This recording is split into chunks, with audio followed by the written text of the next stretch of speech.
మధ్యలో ఉంచమని నీ ఆత్మ నడిపింపు ద్వారా తండ్రి నాతో మాతో స్పష్టంగా మాట్లాడమని యేసుక్రీస్తు నామములో ప్రార్థిస్తున్నాం తండ్రి. ఆమేన్. ఆమేన్.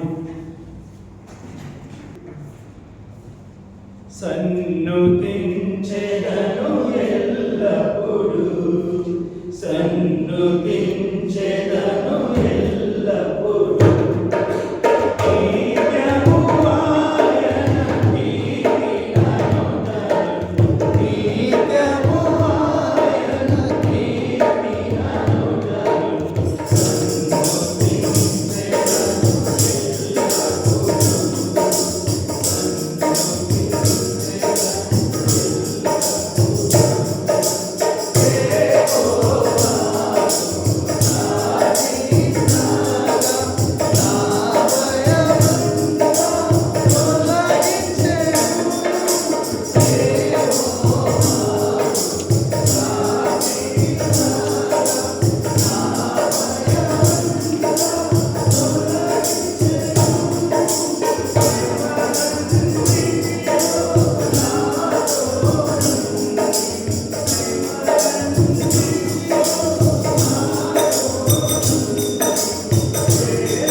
తెలుగులో 210, పాత పుస్తకముల దగ్గర ఉంటే 181. తెలుగులో 210, పాత పుస్తకముల దగ్గర ఉంటే 181. తమిళ్ 128. తమిళ్ 128.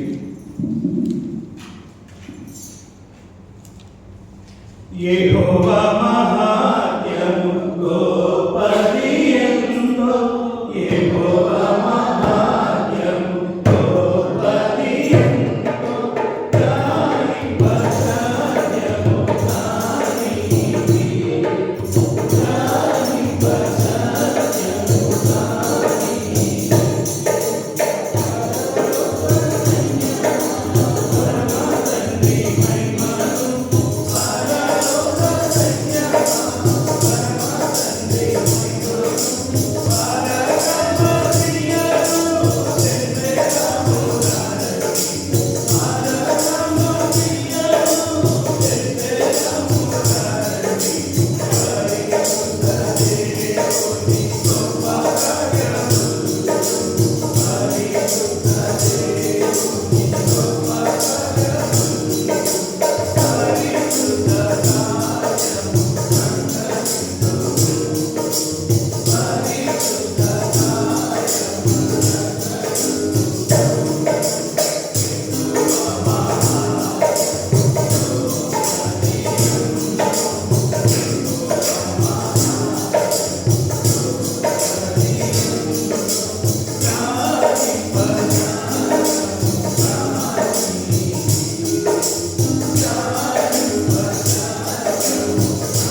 236, పాత దాంట్లో 202, ఎవరి దగ్గర ఉంటే పాతది 202, పాత పుస్తకం అంటే 236, తమిళ్ 238, తమిళ్ 238, మొదటి 2 చరణాలు ఆఖరి చరణం పాడుకుంటాం, 1, 2 లాస్ట్. స్తోత్రించి కీర్తించెదము హల్లెలూయా, స్తుతి చెల్లించి ఉల్లాసింతుము హల్లెలూయా. స్తోత్రించి కీర్తించెదము హల్లెలూయా, స్తుతి చెల్లించి ఉల్లాసింతుము హల్లెలూయా.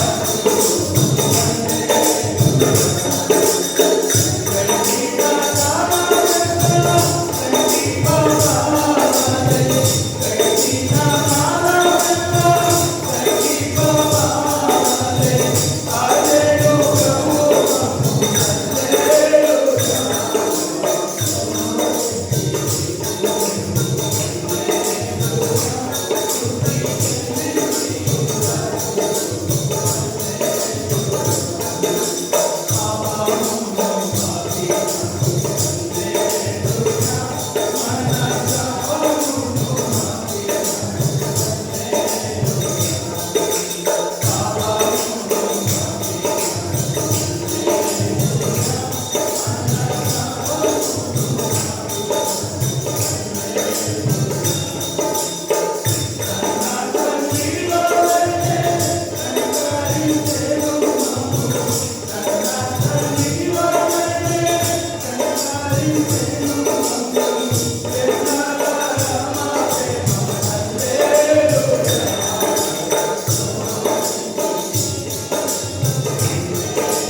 మొదటి వచనం నుంచి 9 వచనాలు ఉన్నాయి. వచనం మార్చేస్తున్నాం.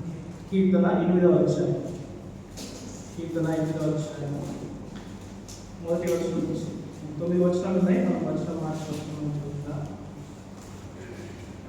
యెహోవా ప్రభువా, ఆకాశంలోని మహిమను కనపరచువాడా, భూమి అంతటా నీ నామము ఇంత ప్రభావం గలది.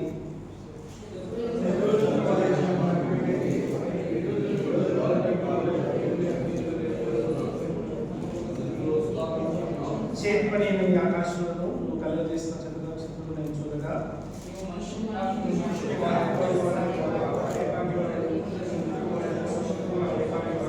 దేవుడి కంటే వాడిని కొంచెం తక్కువగా చేసి ఉన్నావు. మహిమా ప్రభావంతో వారికి కిరీటం ధరింపజేసి ఉన్నావు. గొర్రెలన్నింటినీ, ఎద్దులన్నింటినీ, అడవి మృగములను, ఆకాశ పక్షులను, సముద్ర మత్స్యములను,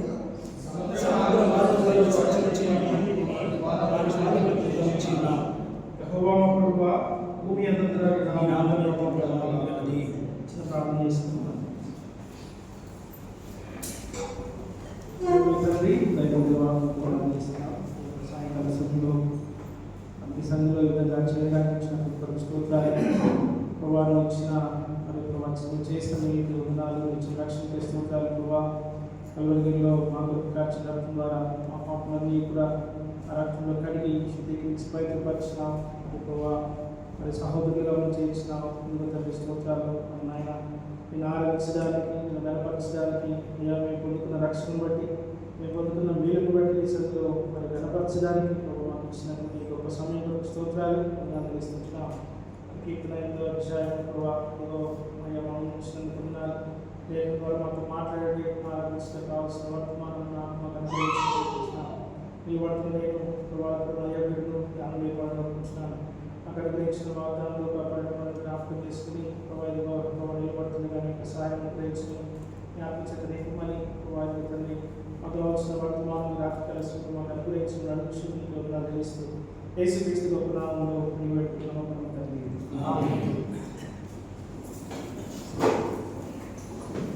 యేసు ప్రభు నామంలో తెలుస్తున్నాం. నా పేరు కూడా విన్నాను. మరి రాత్రి కాల సమయంలో ఆరాధనగా మనం చేరుకున్నాం. మరి చదువుకున్న కీర్తన 8వ అధ్యాయము మరి దావీదు రాస్తున్నటువంటి కీర్తన. ఈ కీర్తన దావీదు రాసినటువంటి సందర్భం ఏంటంటే గొల్యాతు మీద యుద్ధం గెలిచిన తర్వాత రాసినటువంటి కీర్తన. ఇజ్రాయెల్ సైన్యం అంతా గొల్యాతు ముందు నిలుచున్నారు. ఒక 30 రోజులు మన విధంగానే నిల్చొని ఎవరు యుద్ధం చేయాలి అని చెప్పి, గొల్యాతును ఎవరు ఎదుర్కోవాలని చెప్పి భయపడుతున్నప్పుడు దావీదు మరి దేవుని యొక్క శక్తిని బట్టి మరి దావీదు వెళ్ళి అక్కడ యుద్ధం చేసి గెలిచిన సందర్భం అదందరూ మనం చూస్తూ ఉన్నాం. మరి దావీదు కొన్ని విషయాలు అక్కడ మాట్లాడడం వచ్చినాయి. మరి అవి కూడా మనం చూసుకున్నాం. చూడండి, మొట్టమొదటి చూసినప్పుడు మొదటి సమయాల గ్రంథం 17వ అధ్యాయంలో దావీదు యుద్ధానికి వెళ్తున్నటువంటి ఆ సందర్భంలో మనం గమనిద్దాం.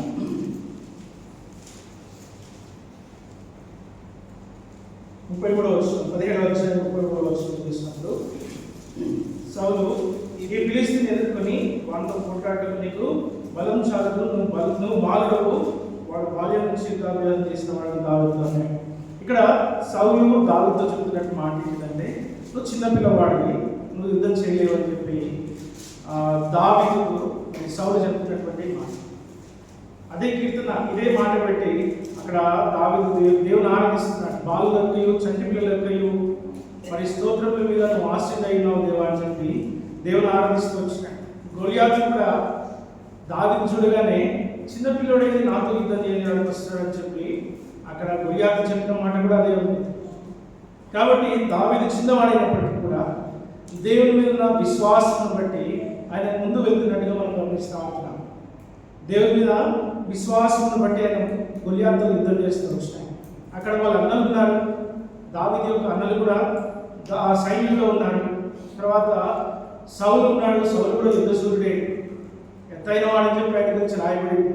వీళ్ళందరూ ఉన్నప్పటికీ కూడా మరి ఎక్కడో గొర్రెలు కాస్తున్నటువంటి దావీదు ఆ యుద్ధ భూమిలోకి వచ్చి దావీదుతో యుద్ధం చేస్తున్నట్టుగా మనం గొలియాతుతో యుద్ధం చేస్తున్నట్టుగా మనం చూస్తూ ఉంటున్నాం.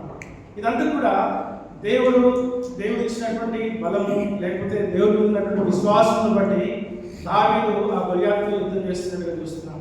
ఎప్పుడైతే గొలియాతు మీద దేవుడు విజయం అనుగ్రహించినాడో దావీదు దేవుని కీర్తిస్తా ఉన్నాడు. అయ్యా నా ఎంత గొప్పది, నువ్వు ఎంత బలమైన దేవుడు తండ్రి అని చెప్పి దేవుని ఆరాధిస్తా ఉన్నాడు. దావీదుకి గొలియాతు బలమైన శత్రువుగా కనిపిస్తూ వచ్చినాడు.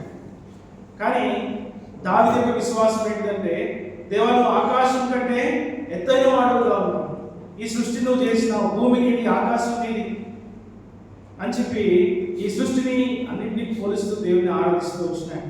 కాబట్టి మన జీవితాల్లో కూడా మనకు దేవుడు చేసిన మేలన్నింటిని బట్టి మనం కూడా దేవుని ఆరాధించేవారుగా ఉండాలి. దావీదు సౌలుతో మాట్లాడుతున్నప్పుడు ఒక విషయం మాట్లాడుతూ వచ్చాడు. చూడండి 37వ వచనం మనం చూసినప్పుడు, మొదటి సమూయేలు గ్రంథం 17వ అధ్యాయం 37వ వచనంలో సింహం యొక్క బలము నుండి ఎలుగుబంటి యొక్క బలము నుండి నన్ను రక్షించిన యెహోవా ఈ ఫిలిష్తీయుల చేతుల నుండి కూడా నన్ను విడిపించినని చెప్పాడు. చూడండి దావీదు యొక్క విశ్వాసం మొట్టమొదటిగా సింహం యొక్క బలం నుంచి ఎలుగుబంటి యొక్క బలం నుంచి దావీదు విడిపిస్తూ వచ్చినాడు దేవుడు. అడవిలో గొర్రెలు కాస్తా ఉన్నప్పుడు సింహం ఎదురైంది, ఒకసారి ఎలుగుబంటి ఎదురైంది. వాటి బలం నుంచి దేవుడు ఏం చేస్తూ వచ్చినాడంటే దావీదును. ఇప్పుడు అంతకంటే బలమైనటువంటి శత్రువు మరి దావీదు ముందు ఉన్నప్పుడు దావీదు యొక్క విశ్వాసము, దేవుని మీద ఉన్న విశ్వాసము బట్టి ఆ యొక్క గొలియాతుతో యుద్ధం చేస్తూ ఉన్నాడు. మరి దావీదు విడిపించినటువంటి దేవుడు మనల్ని కూడా మరి పాపం నుంచి, సాతాను నుంచి, శత్రువు నుంచి కూడా విడిపించిన కలువరిలో ఆయన చేసిన రక్తం ద్వారా మనందరం కూడా విడిపించబడ్డాం. కాబట్టి ఈ సమయంలో మనము కూడా దావీదు పొందుకున్న మేలును బట్టి దావీదు ఆరాధించినాడు, మనం కూడా దేవుని నుంచి పొందుకున్న మేలును బట్టి మనం దేవుని ఆరాధించాలి. దావీదు సింహం యొక్క బలం నుంచి విడిపిస్తూ వచ్చినాడు, మనల్ని కూడా పాపం యొక్క బలం నుంచి విడిపించినాడు. అది అగాధం. 41వ కీర్తనలో మనం గమనించినప్పుడు ఏముంటుందంటే, జిగటగల దొంగ ఊపి దానిలో పడితే దాని నుంచి బయటకు రావడానికి ఎవరు కూడా మరి సాధ్యపడదు. అటువంటి ప్రదేశం నుంచి దావీదును మనల్ని విడిపిస్తూ వచ్చినాడు. ఆ పాపం అనేది మనల్ని మరణానికి తీసుకువెళ్తా ఉంటుంది. కాబట్టి ఆ యొక్క పాపంలో ఊపి నుంచి దేవుడు మనల్ని విడిపిస్తూ వచ్చినాడు. చూడండి హెబ్రీయులకు రాసిన పత్రిక 2వ అధ్యాయం, హెబ్రీయులకు రాసిన పత్రిక 2వ అధ్యాయం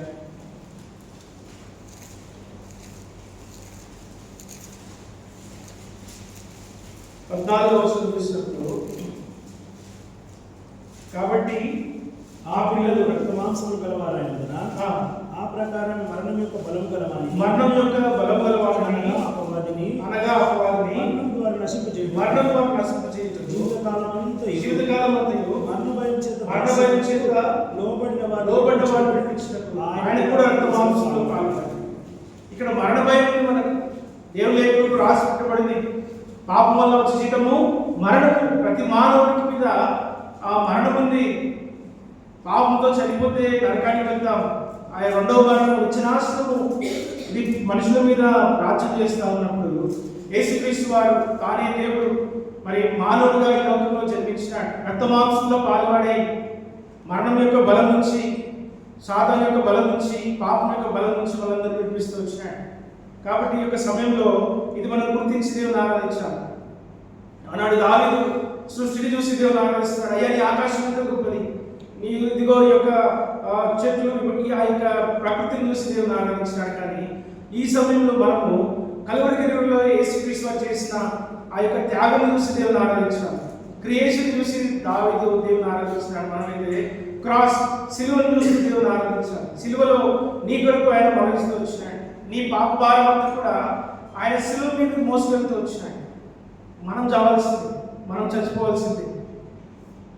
మన పాపం అంతా కూడా యేసుక్రీస్తు వారు సిలువలో భరిస్తూ వచ్చినాడు. కాబట్టి ఈ యొక్క సమయంలో మన పాపంలో ఆయన భరించినాడు. కాబట్టి దాన్ని బట్టి మనం దేవుని ఆరాధిస్తున్నాం. దావీదు ఏం చెప్పినాడంటే, సింహం యొక్క బలం నుంచి, ఎలుగుబంటి యొక్క బలం నుంచి మనం వినిపించినాయి. మరి ఆయన గొర్రెలు కాస్తా ఉన్నాడు. ఎవరు కూడా ఆయనతో ఉండరు, కానీ దేవుడు తోడేంటి ఆయన ఆయన కలిగిన ఆపదల నుంచి విడిపించాడు. మన దేవుడు మన పాపం నుంచి విడిపించడమే కాదు, మన అనుదిన జీవితంలో కూడా మనకు వచ్చే ఆపదల నుంచి కూడా విడిపించేవాడుగా ఉంటాడు, మనకు సహాయకుడుగా ఉంటాడు. మత్తయి సువార్త 28వ అధ్యాయం 20వ వచనంలో ఏమంటున్నారంటే, నేను మీకు సదాకాలం మీతో కూడా ఉంటాను సెలవిస్తాను. మరి మనుషులు విడిచిన లేకపోతే కదా పరిస్థితులు మనకు ఎదురుగా ఉన్న దావీదు పరిస్థితులు ఏ విధంగా ఉన్నాయంటే ఎవరైనా గుర్తించలేకపోతున్నారు. సమయంలో ఆ యొక్క రాజుగా ఉండడానికి అభిషేకించడానికి వచ్చినప్పుడు 7 అల్లల్ని వాళ్ళ తండ్రి చూపించినాడు, కానీ దావీదును చెప్పలేకపోయినాడు.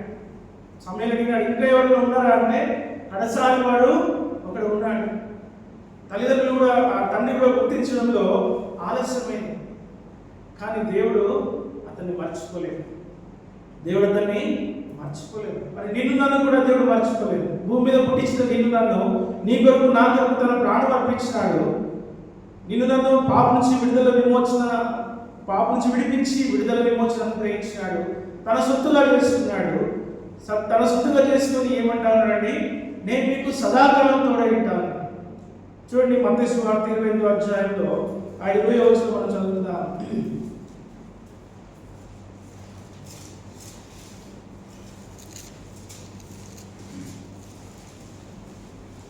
చివరి వచనం 20వ వచనం చివరి లైన్ ఏమవుతుందంటే, ఇదిగో నేను యుగ సమాప్తి వరకు, సదాకాలం యుగ సమాప్తి వరకు, దేవుడు వచ్చేంత వరకు దేవుడు మనకు తోడైంటానని సెలవించాడు కదా. ఆ గొప్ప విశ్వాసం కదా. దావీదు చేసిన ఆరాధన కంటే మన ఆరాధన ఇంకా దేవునికి మరి ఇష్టముగా యోగ్యంగా ఉండేది కాబట్టి. ఎందుకంటే ఆనాడు యేసుక్రీస్తు వారు దావీదు కూడా చదువుకోలేదు కానీ కదా, దావీదు బ్రతికినప్పుడు యేసుక్రీస్తు వారు రాలేదు భూమికి, కానీ మన కోసం వచ్చినాడు. ఆయన దేవాది దేవుడు ఏంటి, ఆయన ఉన్నతమైన స్థానం వదిలిపెట్టుకొని నిన్ను నన్ను రక్షిస్తూ వచ్చినాడు. నిన్ను నన్ను నీ కొరకు నా కొరకు తన ప్రాణం అర్పించినాడు. కాబట్టి మరి ఇప్పుడు విశ్వాసులుగా రక్షణ పొందినటువంటి మనం ఏం చేయాలండి, దేవుని ఘనపరుస్తూ రావాలి, దేవుని మహిమపరుస్తూ రావాలి. బాలుల యొక్క చంటపిల్లల యొక్క స్థుతుల మీద చెప్తా ఉన్నాడు. అంటే చిన్న విశ్వాసమే, మన పెద్ద పెద్ద విశ్వాసం దేవుడు మన నుంచి ఆశిస్తలేదు కదా. ఆ విధంగా విశ్వాసం ఉంటే చిన్న విశ్వాసం, అక్కడ బలమైన మాటల గురించి చెప్పండి. చిన్న విశ్వాసం, నువ్వు రక్షణ పొందిన దాన్ని బట్టి, నువ్వు దేవుడు నీకు చేసిన మేలును బట్టి దేవుడిని ప్రభానికి వందనాలని చెప్పి దేవుని ఆరాధించాలి. అది మన నుంచి దేవుడు ఆశిస్తూ ఉన్నాడు. కాబట్టి మనం ఆ విధంగా దేవుని ఆరాధన చేస్తూ ఉన్నాం. చూడండి, ఇంకా కొన్ని విషయాలు మనం చూస్తున్నప్పుడు రోమిలకు రాసిన పత్రిక 8వ అధ్యాయం మాట్లాడతాం. రోమిలకు రాసిన పత్రిక 8వ అధ్యాయం 1వ వచనం ఏముంటుందంటే, ఇప్పుడు క్రీస్తు యేసునందున్న వారికి ఏ శిక్ష లేదు కదా. యేసుక్రీస్తునందున్న వారందరికీ కూడా శిక్ష లేకుండా చేస్తూ వచ్చినాడు. ఎందుకంటే యేసుక్రీస్తులో మనం ఉన్నాం, మనల్ని ఏర్పరచుకున్నాడు కదా, ఏర్పరచుకున్నాడు. దావీదు ఒక మాట అంటాడు చూడండి, 2 సమూయేలు గ్రంథంలో దావీదు ఒక మాట మనం చూస్తూ ఉంటున్నాం. 2 సమూయేలు గ్రంథము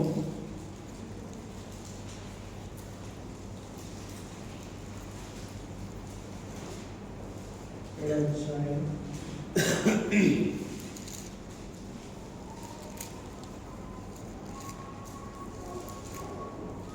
14వ వచనం చూసినప్పుడు, నేను అతనికి తండ్రి అయ్యిందో, అతను నాకు కుమారుడైందో, అతను చేసిన పాపం చేసిన నల్లధనంతో మనుషుల తల్లి దెబ్బలతో అతని శిక్షించను. నిన్ను స్థాపించినకై నేను కొట్టివేసిన సౌలునకు నా కృప దూరమైనట్లు అతనికి నా కృప దూరం చేయదు కదా. ఇది మరి దావీదుతో మరి దేవుడు చెప్తున్నటువంటి మాట. సమూయేలు ప్రవక్త వచ్చి మందిరం కట్టాలని ఆశిస్తున్నప్పుడు దావీదుతో చెప్తున్నటువంటి మాట. మరి దేవుడు దావీదుకు కృప చూపిస్తూ వచ్చినాడు. దేవుడు ఏం చేశాడండి, కృప చూపిస్తూ వచ్చినాడు. మన ఇంట్లో కూడా అదే కృపను కనపరుస్తూ వచ్చినాడు, అదే కృపను కనపరుస్తూ వచ్చినాడు. ఎఫెసీయులకు రాసిన పత్రిక మరి మనం చూస్తున్నప్పుడు 2వ అధ్యాయం 1వ వచనంలో మనం పాపం చేత అపరాధం చేత చచ్చిన స్థితిలో ఉన్నట్టుగా మనం చూస్తూ ఉంటున్నాం. మనం పాపం చేత పడిపోయినటువంటి స్థితిలో ఉన్నాం. అదే 2వ అధ్యాయం 8వ వచనం ఎఫెసీయులకు రాసిన పత్రిక 2వ అధ్యాయం 8వ వచనంలో ఏమంటారంటే, మీరు కృప చేతనే రక్షణ పొందారు కదా. చూడండి, ఎఫెసీయులకు రాసిన పత్రిక 2వ అధ్యాయం 5వ వచనం గమనించినప్పుడు దేవుడు కరుణాసంపన్నుడైంది, మనం మన అపరాధముల చేత చచ్చిన వాడు అయినప్పుడు సైతము మరణ చూపిన తన మహా ప్రేమ చేత మన క్రీస్తు కూడా కృప చేత మీరు కృప చేత రక్షణ పొందినాము. మనం దేవుడి కృపలో ఉన్నాం, దేవుడి యొక్క ఏర్పాటులో ఉన్నాం. అక్కడ దావీదుతో దేవుడు వాగ్దానం చేస్తూ ఉన్నాడు. మందిరం కట్టాలనుకున్నప్పుడు ఆ దేవుడు దావీదుతో మాట్లాడుతూ ఉన్నాడు. నేను నిన్ను గొర్రెలతో ఏర్పరుచుకున్నాను, నువ్వు గొర్రెలు కాస్తున్నప్పుడు నేను చూస్తున్నాను అని చెప్పి మరి దావీదుతో దేవుడు మరి ఆ వాగ్దానం నిబంధన చేస్తూ వచ్చినాడు. నీవు కాదు, నీ కడుపులో పుట్టబోయే కుమారుడు మందిరం కట్టాలని చెప్పి దావీదుకు మరి దేవుడు నిబంధన చేస్తూ వచ్చినాడు. కాబట్టి మనల్ని కూడా దేవుడు ముందుగానే నిర్ణయించినాడు. నువ్వు పాపంలో ఉన్నప్పుడు, పాపంలో మన తల్లి గర్భం ధరించినప్పుడు, మనం పాపంలో పుట్టినప్పుడు దేవుడు మనం చూస్తూ వచ్చినాడు, ముందుగా నిర్ణయించాడు అన్నమాట. రోమిలకు రాసిన పత్రిక 8వ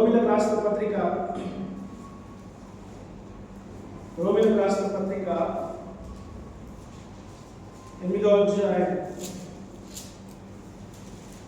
22వ వచనం చదువుతున్నప్పుడు, రోమిలకు రాసిన పత్రిక 8వ అధ్యాయం 22వ వచనం, దేవుడు ప్రేమించు వారికి అనగా ఆయన సంకల్పం చొప్పున పిలువబడినవారు. దావీదు దేవుడి సంకల్పం చొప్పున పిలువబడ్డాడు. గొర్రెలలో నుంచి ఒక రాజుగా చేస్తూ వచ్చినాడు. తర్వాత ఆ మేలు కలుగుటకై సమస్తము సమకూడి జరుగుతుందని, ఎందుకనగా తన కుమారుడు అనేక సహోదరులు జ్యేష్ఠుడు దేవుడు ఎవరిని ముందుగా ఎరుగునో వారు తన కుమారునితో సారూప్యంగా వారుటకు వారిని ముందుగా నిర్ణయిస్తూ వచ్చినాడు. దావీదు నిర్ణయించినాడు, నిన్ను నన్ను కూడా నిర్ణయిస్తూ వచ్చినాడు. మనం పుట్టుక మునిపే మన కొరకు రక్షణ సిద్ధపరిచినటువంటి దేవుడు. మన పాప భారమంతా కూడా ఆయన శిలువలో మోసినాడు. పేతురు రాసిన పత్రికలో ఉంటుంది, ఆయన మ్రాను మీదకి మన పాప భారమంతా కూడా తీసుకున్నాడు. కాబట్టి ఈ యొక్క ఉదయకాల సాయంకాల సమయంలో మనం ఏం చేయాలంటే దేవుని ప్రభావితం నా పాప భారమంతా కూడా తీసుకొస్తున్నాం. మరణం యొక్క బలము, పాతాళం యొక్క బలం నుంచి మనం విడిపిస్తూ వచ్చినాయి. పౌలు భక్తుడు 1 కొరింథీ పత్రికలో రాస్తా వచ్చినాడు. అక్కడ ఇంకొక మాట ఉంటుంది చూడండి. 1 కొరింథీయులకు రాసిన పత్రిక 15వ అధ్యాయం 54వ వచనం 54 నుంచి చూసినప్పుడు 1 కొరింథీ 15వ అధ్యాయం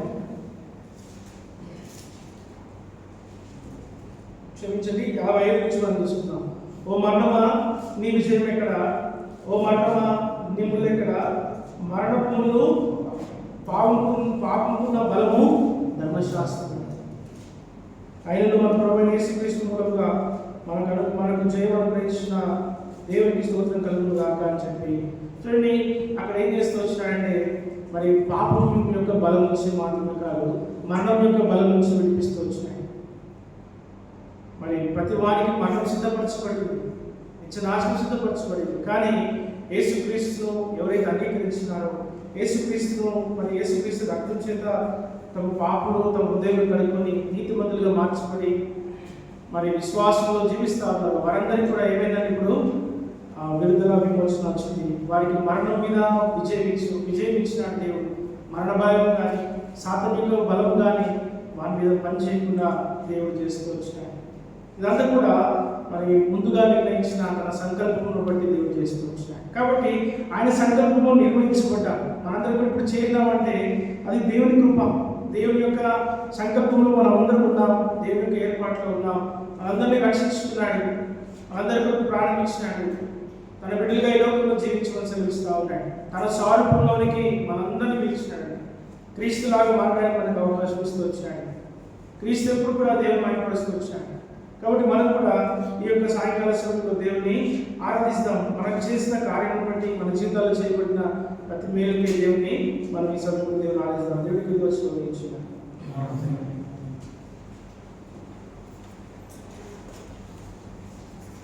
రండి, దయచేసి ఒక తర్వాత క్లుప్తంగా ప్రభువుని ఆరాధించండి. సమయం పోటీ తమిళ్ 1:6 సృష్టి ఆరాధనపై మనం ఈ పాటను పాడుకుంటాము.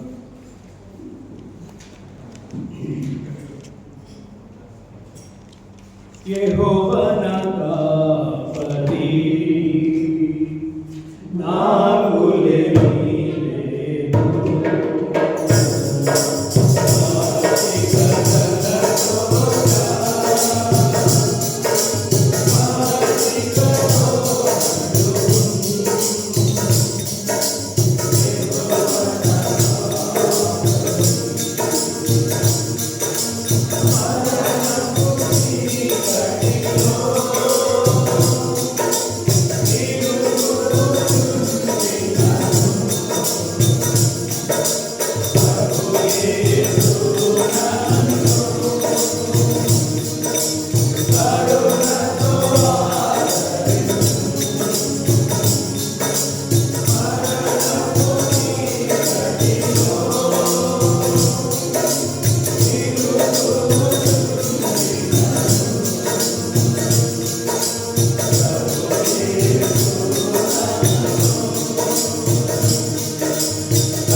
లూకాసు వార్త 19వ అధ్యాయం, లూకాసు వార్త 19వ అధ్యాయం 32 నుంచి 44 వరకు అందరం కలిసి చదువుతున్నాం. 42 నుంచి 44 వరకు అందరం కలిసి చదువుతున్నాం. లూకాసు వార్త 19వ అధ్యాయం 41 చదువుకుందాం. 41, 32, 4 వచనాలు మనందరం కలిసి చదువుదాం. ఆయన పట్టణంలోకి సమీపించినప్పుడు దానిని చూచి నీవు యుద్ధములను సమాధాన సంగతులను నీకు తెలుసుకుని నీకెంతో మరుచబడింది. ప్రభువు దర్శించిన నీ శత్రువులు కట్టడి వేసి అన్ని పనులను అరికట్టి నీలో ఉన్న నీ పిల్లలతో కూడా 2,000 కలిపి నీలో రాతి మీద రాయి దినములు చెప్పాను. తర్వాత కొరింథీయులకు రాసిన పత్రిక 11వ అధ్యాయం. మొదటి కొరింథీయులకు రాసిన పత్రిక 11వ అధ్యాయము 24-25 వచనాలు చదువుతున్నాం. 24-25 వచనాలు చదువుతున్నాం. అందరికీ చదువుతున్నాం. దానిని విడిచి నీ కొరకైన నా శరీరము నన్ను నాశనం చేసుకునేది ఆ ప్రకారమైన కొత్త నిబంధన మీరు జ్ఞాపకం చేసుకుని ప్రార్థన చేస్తున్నాం. ప్రేమల తండ్రి, దయగల దేవా, ప్రారంభిస్తున్నాం. మనం యొక్క బలం నుంచి పాతాల యొక్క బలం నుంచి నన్ను గ్రహించినావు అయా. జీవితగల ఊపి నన్ను మరణాన్ని తీసుకువెళ్ళే పాపము సాతాను నుంచి నన్ను విడిపించినందుకు నీకు ప్రారంభిస్తున్నాం. నువ్వు చేసిన గొప్ప కార్యం బట్టి శిలువలో చేసిన త్యాగం బట్టి నేను పాపం చూపించబడ్డాను.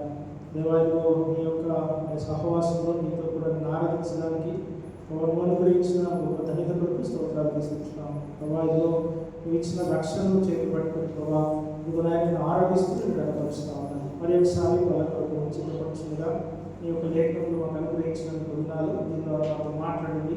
యోగమైన రీతిలో మేము బలం చేయగలరు. ప్రభావ మా హృదయాన్ని సిద్ధపరచండి. అప్పుడు నేను కూడా జ్ఞాపకం చేసుకుని అడుగుచు నీకు ఉన్నాను ఇస్తూ యేసుక్రీస్తు గొప్ప నామంలో అడిగి పెట్టుకున్నాము. పరమ తండ్రి, ఆమేన్. చదువుకున్న వాక్య భాగంలో 11వ అధ్యాయము 24-25 వచనాల్లో ఒక మాటను మనం జ్ఞాపకం చేసుకుంటా ఉన్నాం. ఆ మాట ఏంటండి? నన్ను జ్ఞాపకం చేస్తే దీన్ని చేయవచ్చు. యేసుక్రీస్తు వారిని జ్ఞాపకం చేసుకుని మనం బలంలో పాల్గొంటా ఉన్నాం. జ్ఞాపకం చేసుకుంటా అన్నమాట ఒకసారి చూసినప్పుడు నేను ఏప్రిల్ 27వ తారీఖు ఇక్కడికి రావడం జరిగింది. క్లయింట్ లొకేషన్లో మేము వర్క్ చేయడానికి నన్ను రమ్మన్నారు. మిషన్ వీసా ఇచ్చాను. దాని కొరకు నేను సిద్ధపడడానికి ఒక సూట్ కేసు తీసుకొని వచ్చాను. సూట్ కేసు తీసుకొస్తే దానికి లాక్ ఉంది. దానికి పాస్వర్డ్ సెట్ చేశాను. 3 డిజిట్ పాస్వర్డ్ పెట్టారనమాట. ఆ పాస్వర్డ్ నేను సెట్ చేస్తే దాని పాస్వర్డ్ ఏంటంటే 000 అని పెట్టారు. అప్పుడు దేవుడు నాకు గుర్తు చేసిన విషయం ఏంటంటే, నీవు 0 ఈ క్షణాన్ని నువ్వు క్లయింట్ లొకేషన్ మీద మన క్లయింట్ దగ్గర పనిచేయడానికి వస్తున్నావు. నీ జీవితం జ్ఞాపకం చేసుకోని చెప్పి దేవుడు నాకు గుర్తు చేస్తూ వచ్చాను. కొన్ని విషయాలు నా సాక్షిని పంచుకోవాలని ఆశపడతా ఉన్నాను. నిజంగా నేను 0నే. అంటే నేను డిగ్రీ గ్రాడ్యుయేషన్ జరిగినప్పుడు ఫైనల్ ఎగ్జామ్ మార్క్ షీట్లో నాకు 0s వచ్చినాయి. మ్యాథ్స్లో ఫెయిల్ అయ్యాను. నేను ఎలక్ట్రానిక్స్ దాంట్లో ఫెయిల్ అయ్యాను. కంప్యూటర్ ఉంది దాంట్లో ఫెయిల్ అయ్యాను. డిగ్రీ ఫైనల్ ఇయర్లో 3 years ఉంటుంది. డిగ్రీ ఫైనల్ ఇయర్లో 0 మార్కులు వచ్చాయి. మా ఇంట్లో అందరూ చూసి మా తండ్రి గారు చూసి ఆశ్చర్యపోయారు. 0 కూడా వస్తుందా అన్న. 0 ఎక్కడ వస్తుంది? 0 నేను ఎప్పుడు చూడలేదు. డిగ్రీ మార్కులు నాకు వచ్చిన మార్కులు 0 అన్నమాట. ఎందుకంటే నేను అంత భయంకరంగా జీవించాను. మా ఇంట్లో నేను క్రైస్తవ తల్లిదండ్రులకే పుట్టాను. మా తల్లిదండ్రులు మంచి విశ్వాసులు. మా ఇంట్లో చర్చ్ ఉంది. మా ఇంట్లో కూడా ఆరాధన జరుగుతుంది. మరి చిన్నప్పటి నుంచి సండే స్కూల్, యూత్ మీటింగ్. నేను పోయినంత యూత్ మీటింగ్ ఇక్కడ ఎవరు వెళ్ళారండి. నేను చిన్నప్పుడు 6th క్లాస్ నుంచి యూత్ మీటింగ్ వెళ్ళాను. ఆ విధంగా మా తండ్రి గారు చాలా భక్తితో వెళ్తూ వచ్చినారు. ఎప్పుడైతే నేను 10th వరకు బాగా చదువుతూ వచ్చాను, ఇంటర్మీడియట్కి వచ్చానో మరి ఇంటి దగ్గర నుంచి సికింద్రాబాద్కి వెళ్ళాలి. సెయింట్ మేరీస్ కాలేజ్లో అక్కడ నేను ఇంటర్మీడియట్ చదువుతూ వచ్చాను. ఎప్పుడైతే నేను బయటకు వెళ్ళడం స్టార్ట్ చేశానో నా యొక్క పాపము పెరుగుతూ వచ్చింది. అప్పటి వరకు పాపం నాలో ఉంది, కానీ తండ్రి భయము లేకపోతే ఏదో ఒక భయం ఉండేది. నా ఇష్టానుసారంగా జీవించడం నేను అప్పుడు మొదలు పెట్టాను. అప్పటి వరకు నేను థియేటర్కి వెళ్ళి సినిమా చూడలేదు. తర్వాత నేను థియేటర్కి వెళ్ళి సినిమా చూడడం స్టార్ట్ చేశాను. ఇంకా ఇంత భయంకరమైన విషయం ఏంటంటే సినిమా చూడాలంటే డబ్బులు కావాలి కదా. మరి డబ్బులు తీయడానికి ఏం చేస్తాడంటే కానుక పెట్టే ఓపెన్ చేస్తుంది. ఆదివారం చందా పెడితే మా తల్లిదండ్రులు లేనప్పుడు ఆదివారం వచ్చేసి 2 గంటలకు 3 గంటలకు ఇంకా అది కౌంట్ చేయనప్పుడు నేను దాంట్లో నుంచి డబ్బు తీసుకొని నెక్స్ట్ డే నేను సినిమాకి వెళ్ళడమే కాదు, నాతో ఫ్రెండ్స్ అందరినీ కూడా తీసుకెళ్ళేవాడు. నా ఇష్టానుసారంగా పెడుతుంది. ఏ సినిమా అంటే ఆ సినిమా చూస్తుంది. చాలా భయంకరంగా జీవిస్తూ వచ్చాను. మరి ఇంటర్మీడియట్లో నేను ఫెయిల్ అయ్యాను. ఎగ్జామినేషన్ హాల్కి పెద్ద చిట్టి తీసుకెళ్తే అక్కడ నేను దొరికిన. అక్కడ ఇన్వెస్టిగేటర్ ఆయన పట్టుకుని ఒక అర్ధగంట నిలబెట్టి తర్వాత మళ్ళీ ఎగ్జామ్ రాపించాడు. నా భవిష్యత్తు ఖరాబ్ అవుతుందేమో అని చెప్పి కనికరించి ఆయన ఎగ్జామ్ రాపించాడు. అక్కడ కూడా ఫెయిల్ అయ్యాను. అక్కడ కూడా దాదాపు 0 వచ్చినాయి. తర్వాత డిగ్రీలో కూడా నా ఇష్టానుసారంగా జీవిస్తూ వచ్చాను. కానీ దేవుడు ఎంత కృపగలవాడంటే దేవుడు నన్ను క్షమిస్తూ వచ్చినాడు, నన్ను ప్రేమిస్తూ వచ్చినాడు. నేను ఇంత భయంకరమైన పాపం చేసినా కూడా దేవుడు నన్ను శిక్షించలేదు, ప్రేమిస్తూ వచ్చినాడు.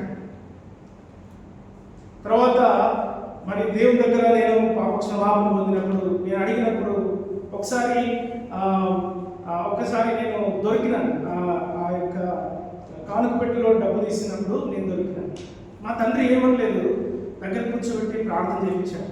ఇంకొకసారి చేయాలని చెప్పి పాపక్షం నువ్వు ఒప్పుకో దేవుని దగ్గర అన్నాడు. ఆ సమయంలో నేను ఒప్పుకున్నాను. మరి ఆ క్షణం నుంచి దేవుడు మళ్ళీ నేను ఎప్పుడు కూడా అటువైపు వెళ్ళడానికి కూడా ఆలోచన రాలేదు. దేవుడు ఆ విధంగా నేను చేసిన భయంకరమైన పాపలన్నీ కూడా దేవుడు క్షమిస్తూ వచ్చినాయి. నా నోరు ఎట్లా ఉండేదంటే, నేను ఇక్కడ మీతో మంచిగానే మాట్లాడుతున్నాను కానీ నా స్నేహితులు నన్ను చూసి భయపడేవారు. అంటే వారిని ఏ విధంగా మాటలతో బాధపెట్టడం కానీ, నా ఫోన్ కూడా ఎత్తేవారు కాదు. ఎందుకంటే ఏం కామెంట్ చేస్తారు అని చెప్పి చాలా భయంకరంగా మరి జీవిస్తూ వచ్చాను. ఇంట్లో మాత్రం అన్నీ మళ్ళీ చర్చ్ ఉంటుంది, అన్ని సండే స్కూల్ ఉంటుంది, ఆరాధన ఉంటుంది, బైబిల్ స్టడీ ఉంటుంది, అన్నింటిలో ఉంటాను. మళ్ళీ బయట నా ఇష్టానుసారంగా జీవిస్తూ వచ్చాను.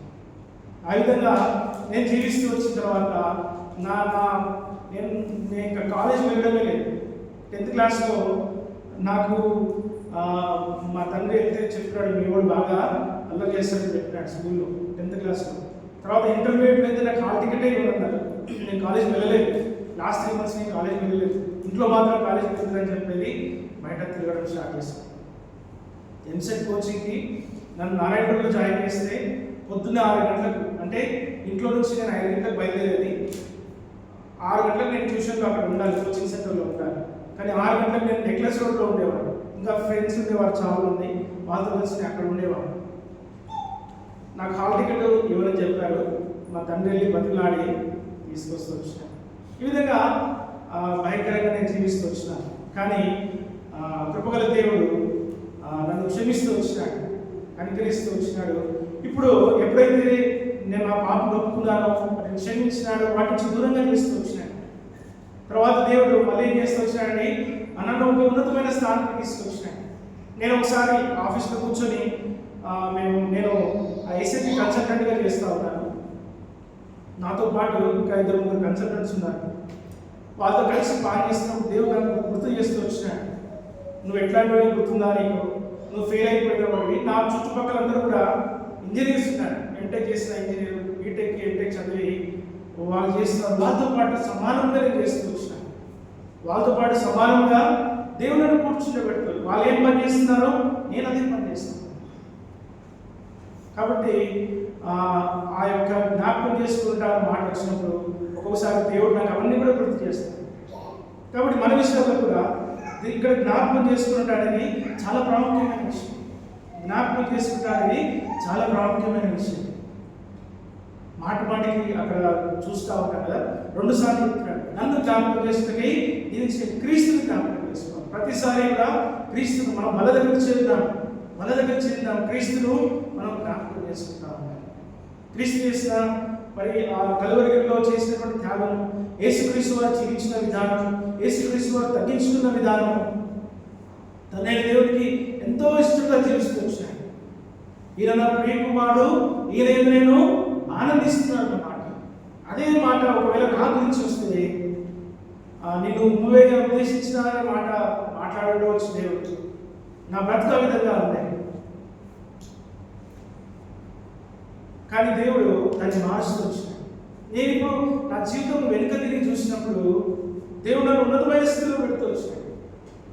ఇంత భయంకరమైన వ్యక్తిని ఎట్లా ప్రేమిస్తున్నావు దేవా, ఇంత భయంకరమైన పాపిని ఎట్లా సహిస్తున్నావు అని చెప్పి అది జ్ఞాపకం చేసుకున్నప్పుడు దేవుడిని చాలాసార్లు ఆ విధంగా నేను ఆరాధిస్తూ ఏడుస్తూ ఆరాధిస్తున్నాను. ఎందుకంటే నాకు తెలుసు నా గురించి నేను తక్కువ చెప్పాను, మీకు చెప్పడము చాలా తక్కువ చెప్తూ వచ్చాను. కానీ ఎంత పనికి మాత్రం వాడినామో అది దేవుడు తెలుసు. కానీ దేవుని కృప, దేవుని ప్రేమ. ఇప్పుడు నాకంటే మా ఇంట్లో మా తమ్ముడు నాకంటే బాగా చదువుతాడు.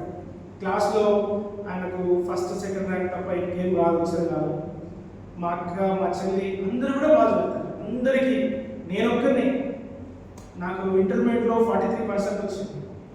మా తమ్ముడికేమో నా మార్కులు 2 సార్లు వేసి మళ్ళీ 10% యాడ్ చేయాలి. మార్కులు ఇంటూ 2 చేసి 100 మార్క్స్ యాడ్ చేస్తే నాకంటే అంత ఎక్కువ వచ్చినాయి అన్నమాట. చాలా చాలా ఏమంటారంటే స్టడీస్లో చాలా వెనక. ఎందుకంటే నా ఇష్టం ఎప్పుడు కూడా కాలేజీకి వెళ్ళి చదవడం లేదు, క్లాస్లోకి వెళ్ళడం లేదు. కాబట్టి నా స్టడీస్లో కానీ మరి నా ఈ యొక్క ఉద్యోగాల్లో కానీ నేను చాలా తక్కువనే ఉంటూ వచ్చాను స్టార్టింగ్లో. కానీ దేవుడైతే ఎప్పుడైతే హెచ్చించడం మొదలుపెట్టినాడో అన్నిటికంటే ఉన్నతమైన స్థానంలో దేవుడిని పెడుతూ వచ్చాను. అది దేవునికి మహిమ. అది జ్ఞాపకం చేసుకున్నప్పుడు ఇవన్నీ కూడా నా జీవితంలో అన్నీ కూడా జ్ఞాపకం చేస్తాను. కాబట్టి మనం కూడా ఏం చేయాలండి, ఈ యేసుక్రీస్తు వారిని జ్ఞాపకం చేసుకుని మన జీవితంలో జ్ఞాపకం చేసుకుని ఇక్కడ యెరూషలేము గురించి మాట్లాడుతూ వచ్చినాడు. లూకా సువార్త 19వ అధ్యాయంలో యెరూషలేము యొక్క చరిత్రను మనం గమనిస్తూ ఉంటున్నాం. యెరూషలేము యొక్క చరిత్రను యేసుక్రీస్తు వారు చూసినాడు ఏమంటున్నాడండి, ఏడ్చినాడు. యేసుక్రీస్తు వారు ఏడ్చినాడు. 2 సందర్భాల్లో యేసుక్రీస్తు వారు ఏడ్చినాడు. ఒకటి లాజరు చనిపోయినప్పుడు ఏడ్చినాడు. రెండోది యెరూషలేము చూసి దాని స్థితిని చూసి ఏడుస్తూ వచ్చినాడు. యెరూషలేము గురించి ఎన్ని గొప్ప వచనాలు ఉంటాయండి. యెరూషలేము అది మహారాజు పట్టణం అంటే కదా, మహారాజు పట్టణం, దేవుని పట్టణం. ఆ యెరూషలేములో మందిరంలో దేవుని మహిమ నివసిస్తూ ఉంది. అనేక మంది యాజకులు లేవీయులు అక్కడ ఆరాధిస్తూ ఉంటే ఆ మందిరంలో దేవుని మహిమ దిగొచ్చింది. అక్కడున్న యాజకులు సొలొమోను కాలంలో ఆ దేవుడు అర్పణలు అర్పిస్తున్నప్పుడు దేవుని మహిమ దిగొస్తే వాళ్ళు దేవుని మహిమ పట్టలేక ఆ యెరూషలేము మందిరం నుంచి బయటకు వచ్చేస్తారు. అక్కడ సొలొమోను ప్రార్థన చేస్తాడు, దేవా ఈ మందిరం వైపు తిరిగి ఎవరైనా ప్రార్థన చేస్తే వారి మరణాలకు ఇచ్చని చెప్పి అనేక సార్లు మరి ఒక అధ్యాయమే ప్రార్థన ఆ యెరూషలేము గురించి మనం చూస్తూ వచ్చినాం. ఇంత మహిమ కలిగినటువంటి యెరూషలేము ఎంత భయంకరంగా తయారైందంటే యేసుక్రీస్తు వారు వచ్చి ఆ యెరూషలేము చూసి ఏడ్చినాడు. అయ్యా ఈ స్థితి ఏ విధంగా ఉంది చూడండి. ఈ సందర్భం ఎప్పుడు రాయబడిందంటే యేసుక్రీస్తు వారు గొర్రెపిల్ల మీద యెరూషలేము గాడిద మీద వచ్చినాడు. గాడిద పిల్ల మీద వచ్చినప్పుడు అక్కడ ఉన్న వారందరూ దేవుడు స్తుతిస్తూ కనపరుస్తూ వచ్చినారు. ఎప్పుడైతే యెరూషలేము చూసినాడో దాని స్థితిని చూసి ఏడుస్తూ వచ్చినాడు. మీరు నన్ను కనపరుస్తున్నారు కానీ ఇంకా కొన్ని రోజులు నన్ను అప్పగిస్తారు. అక్కడ వాళ్ళు పలికినటువంటి మాట ఏంటంటే, సొంత ప్రజలు పలికినటువంటి మాట ఏంటంటే, వీడి రక్తము మా మీద మా పిల్లల మీద ఉండదు కాక వీడిని చంపండి అని చెప్పి అక్కడ ఉన్న వారందరూ కూడా యేసుక్రీస్తు వారిని శిలువ మరణం ముందు అర్చినట్టుగా మనం చూస్తూ ఉంటాం. ఇదంతా యేసుక్రీస్తు వారు చూస్తూ ఉంటాం. అంటే యెరూషలేము యొక్క పరిస్థితి గత కాలము జరిగినటువంటి స్థితిని చూస్తూ ఉన్నాడు, భవిష్యత్తులో జరగబోయేది చూస్తూ ఉన్నాడు, ప్రజెంట్ అంటే ఇప్పుడున్న వర్తమాన కాలంలో దేవుడు చూస్తూ ఉన్నాడు. యెరూషలేములో గత కాలం జరిగిన విషయం ఏంటంటే ఎంతో గొప్ప మహిమ ప్రభావం యెరూషలేములో ఉన్నది. తర్వాత జరిగిన విషయం ఏంటంటే అక్కడ ప్రవక్తల్ని చంపుతూ వచ్చినారు. ఈ సందర్భంలో యెరూషలేము చూసి ఎందుకు ఏడ్చినారంటే ప్రవక్తల్ని చంపుతూ వచ్చినారు. చూడండి మత్తయి సువార్తలో యేసు ప్రభువు చెప్తున్నటువంటి మాట 22వ అధ్యాయము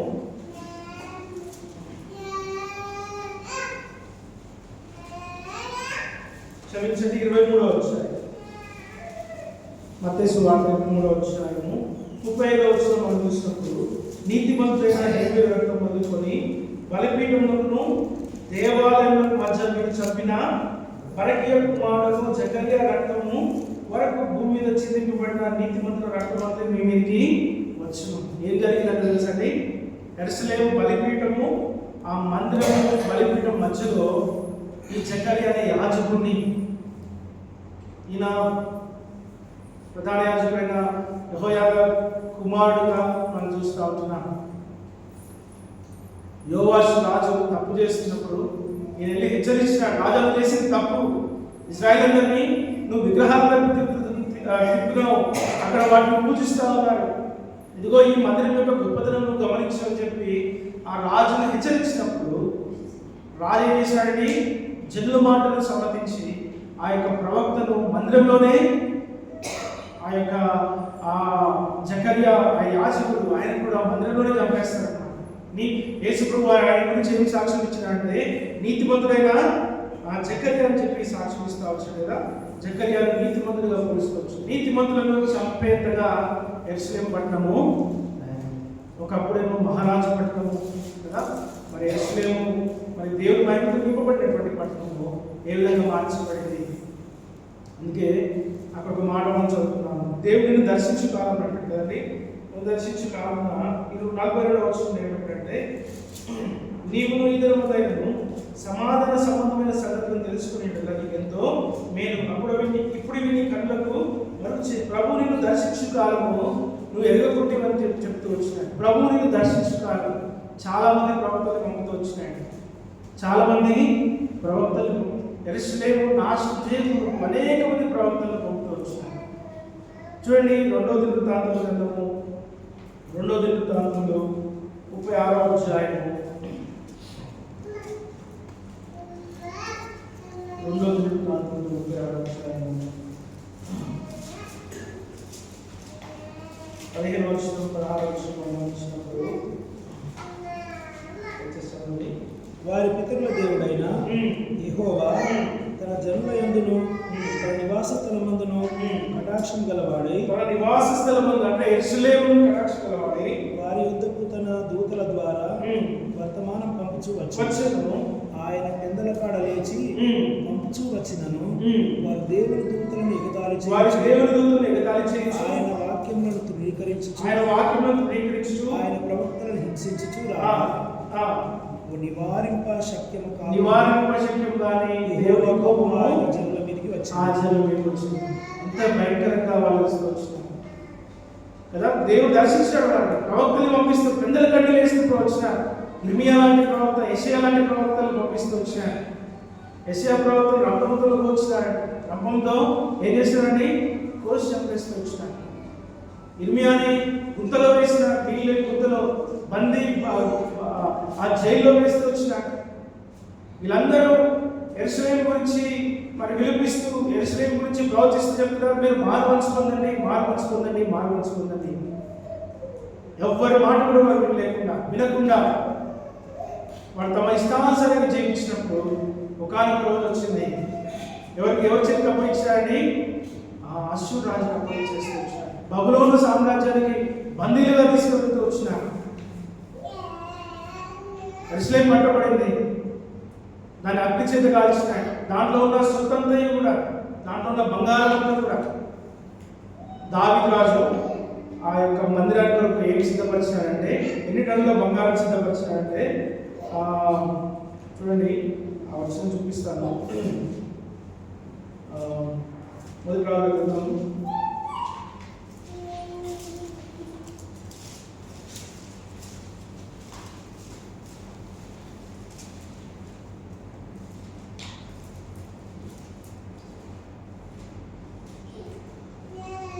22 మొదటి దినవృత్తాంతం 22లో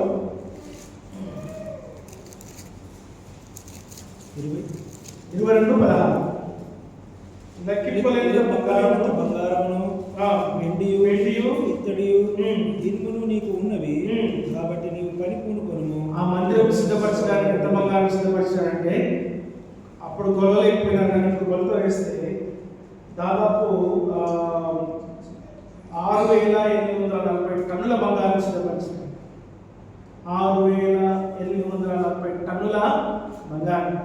మనం 1 కిలో బంగారం ఉంటేనే మనము ఎంత గొప్ప ఫీల్ అవుతాం కదా. ఆయన ఈ మదన కొరకు మక్కువ ఒక మాట మాట్లాడితే ఏమంటాడంటే మక్కువతో సిద్ధపరిచినాడు. ఎంత ఇష్టంగా దావీదు సిద్ధపరిచాడు. అంత గొప్ప పట్టణము ఏమైందండి, బబులోను సామ్రాజ్యానికి అప్పగించేస్తాడు. అక్కడున్న బంగారు పాత్రలన్నీ కూడా బబులోను దేశానికి వెళ్ళిపోయినాయి. బెల్షస్సర్ రాజు ఆయన ఉంటాడు, మందిరంలో పాత్రలు తీసుకొని అవి ఎంత డిజైన్గా చేయబడ్డాయంటే సొలొమోను రాజు చాలా ప్రజ్ఞతో చేస్తూ వచ్చాడు. వాటన్నింటినీ తీసుకొని బబులోను సామ్రాజ్యం పెట్టుకొని రాజులు ఆ యొక్క బెల్షస్సర్ రాజు అయితే విందులు చేస్తూ వచ్చినాడు. అంతగా దేవుని కోపము ఆ యొక్క యెరూషలేము మీదకి వచ్చింది. యెరూషలేము ఏమైందండి, కట్టబడింది. మొన్నటి వరకు కూడా గత 70 సంవత్సరాల వరకు కూడా ఇజ్రాయెల్ దేశంగా లేదు, మందిరం ఇంకా లేదు. తర్వాత నిర్మించినారు. చూడండి ఎంతగా మరి దేవుని కోపం రేపుతూ వచ్చినారు. కాబట్టి ఈ యొక్క సాయంకాల సమయంలో మనల్ని కూడా దేవుడు మనతో మాట్లాడుతూ ఉన్నాడు. వారిని దర్శించిన కాలము వారు జ్ఞాపకం చేసుకోలేదు. మరి మనల్ని దర్శిస్తున్న కాలంలో మనము మన జీవితాన్ని మనం పరీక్షించుకోవాలి. మనల్ని దర్శిస్తున్నప్పుడు ఆనాడు ప్రవక్తల్ని పంపుతూ ఆ యెరూషలేమును దర్శిస్తూ వచ్చినాడు. ఇప్పుడు మనతో మాట్లాడుతూ ఉన్నాడు, మనల్ని కూడా దర్శిస్తూ ఉన్నాడు. మనం కూడా సమాధాన కాలంలో ఉన్నాం. దేవుని ఆత్మ, పరిశుద్ధాత్మ, ఇది సంఘకాలము. పరిశుద్ధాత్మ దేవుడు మనలో సంచరిస్తూ ఉన్నాడు, మనల్ని ఒప్పింపజేస్తూ ఉన్నాడు. గత పట్టణాలన్నీ కూడా ఒప్పుకోమని చెప్తా ఉన్నాడు. వాటిని ఒప్పుకొని విడిచిపెట్టి పరిశుద్ధపరచబడిన వారై దేవుని కొరకు దేవునితో సదాకాలం మనం జీవిస్తూ ఉండాలి. దేవుని రాకడ కొరకు ఎదురు చూస్తూ ఉండాలి. ఇక్కడ వీళ్ళు యెరూషలేములో ప్రజలు ఏం చేస్తూ వచ్చినారని ఆ చంటి పిల్లలు అక్కడ ఉన్న వాళ్ళు దేవుని గణపరుస్తూ వచ్చినారు, కానీ వారి హృదయాలు దేవునికి దూరంగా ఉన్నాయి. ఏమున్నాయండి, వారి హృదయాలు దేవునికి దూరంగా ఉన్నాయి. యేసుక్రీస్తు వారు చనిపోక ఒక వారం రోజుల ముందే జరిగినటువంటి సంఘటన కదా. ఆ గొర్రె పిల్లలు యెరూషలేముకి వస్తారు. తర్వాత యెరూషలేములో ఉన్న వారందరూ కూడా యేసుక్రీస్తుని అప్పగించేస్తారు. కాబట్టి మనల్ని దర్శించిన కాలము మనము కదా ఇప్పుడు సమాధాన కాలంలో ఉన్నాం. యేసుక్రీస్తు వారు నీ పాపం క్షమిస్తూ వచ్చినాడు. రోమిలకు రాసిన పత్రిక 5వ అధ్యాయంలో ఒక మాట మనం చూస్తూ ఉంటాం. చూడండి 9వ వచనం. కాబట్టి ఆయన రక్తం వల్ల ఇప్పుడు నీతిమంతులుగా తీర్చబడి మరింత నిశ్చయంగా ఆయన ద్వారా ఉగ్రత నుండి రక్షించబడును. చూడండి 10వ వచనం. శత్రులమై ఉండగా ఆయన కుమారుని మరణం ద్వారా మనం దేవునితో సమాధానపరచబడిన ఎడల సమాధానపరచబడిన వారమే ఆయన జీవించుట చేత మరణించేదిగా. చూడండి, మన శత్రువులుగా ఉన్నాం, పాపంతో ఉన్నాం, దేవుడు మనం విడిపించినాడు. దేవుడు మన తండ్రితో సమాధానపరుస్తూ వచ్చినాడు. ఇప్పుడు మనం సంధి చేయబడ్డాం. క్రీస్తుకు మనకు ఏమైందండి, దేవునికి మనకు క్రీస్తు వారు మధ్యవర్తి అయి మనకు సంధి చేస్తూ వచ్చినాడు. మనం రక్షణ పొందినాం. ఇజ్రాయెల్ కూడా యెరూషలేము చాలా గొప్పగా నిర్మించబడింది. మనల్ని మన యొక్క హృదయాన్ని కూడా దేవాలయంగా దేవుడు నిర్మిస్తూ వచ్చినాడు. యెరూషలేము పాడైంది, వారు సరి చేసుకోలేదు. మరి మనతో మాట్లాడుతూ ఉన్నాడు. పాడైన నీ యొక్క యెరూషలేము కదా, నీ యొక్క దేహం అనే దేవాలయం, లేకపోతే నీ హృదయం అనే దేవాలయంలో దేవుని మహిమతో నింపబడతా ఉన్నా, లేకపోతే దేవునికి వ్యతిరేకమైనటువంటి ఆలోచనలు, దేవునికి వ్యతిరేకమైన పనులు, దేవునికి కోపం రేపించేటువంటి క్రియలు మనం చేస్తూ ఉంటున్నామా, మనం రక్షించుకోవాలి. దేవుడు దర్శిస్తూ ఉన్నాడు కదా. మనకు సమయం ఇచ్చినాడు. సమయం ఇచ్చినప్పుడు ఏం చేయాలండి, ఆనాడు యూతులు పశ్చాత్తాపడలేదు, కానీ మనమైతే ఇప్పుడు పశ్చాత్తాపడాలి కదా. నా ఇద్దరు వచ్చిన వాడిని ఏమంటాడండి, నేనేమాత్రము, నువ్వెవరైనా సరే, నువ్వు పాపమైనా లేకపోతే పడిపోయినా పరిశుద్ధులు అయినా సరే నువ్వు దేవుని దగ్గరికి రావాల్సిందే. నీ జీవితాన్ని సరి చేసుకోవాలి. నీ జీవితం చూసి యేసుక్రీస్తు వారు సంతోషిస్తూ ఉన్నాడా, లేకపోతే ఏడుస్తూ ఉన్నాడా? యెరూషలేము నుంచి ఏడ్చినాడు. దాని పరిస్థితి ఎంత భయంకరంగా ఉందంటే వర్తమానం దాని గతకాలం భయంకరంగా ఉంది, దాని ఫ్యూచర్ కూడా అదే విధంగా ఉంది. వాళ్ళు ఏమని ఒప్పుకున్నారు చూడండి. మత్తయి సువార్తలో ఒక మాట చూస్తాం చూడండి. మత్తయి సువార్త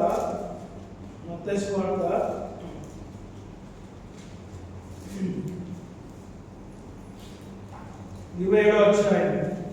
మత్తయి సువార్త 27వ అధ్యాయము 24వ వచనం దయచేసి చూడండి.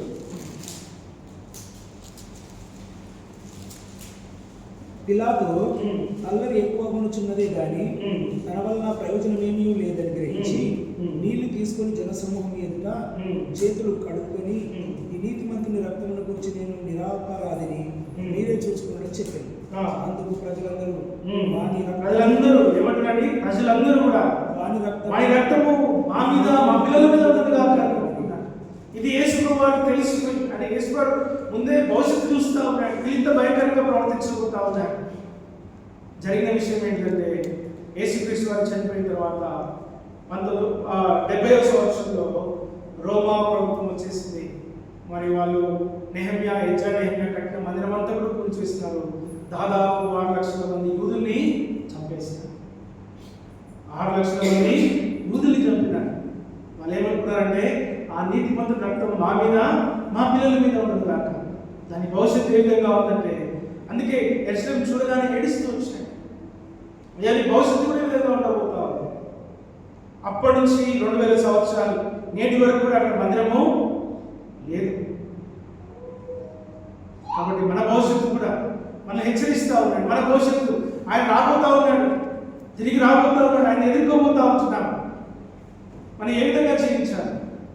క్రీస్తు మన కొరకు ప్రాణం అర్పించినాడు, క్రీస్తు మన కొరకు తగ్గించుకుంటూ వచ్చినాడు, క్రీస్తు మనం దర్శించినాడు, క్రీస్తు మనం వాక్యం ద్వారా హెచ్చరిస్తూ ఉన్నాడు, తన ఆత్మ ద్వారా నడుపుతూ ఉన్నాడు. కాబట్టి దేవుని వాక్యానికి దేవుని ఆత్మకు మనం లోబడి క్రీస్తుకు క్రీస్తు చూపించినటువంటి మార్గంలో మనం జీవిస్తూ ఉంటాం. ఏ విధంగా మనం జీవిస్తూ ఉంటాం చూడండి. మరి కొరింథీయులకు రాసిన పత్రిక 2వ అధ్యాయం. కొరింథీయులకు రాసిన పత్రిక 2వ అధ్యాయం 2 కొరింథీ 5వ అధ్యాయం 10వ వచనం.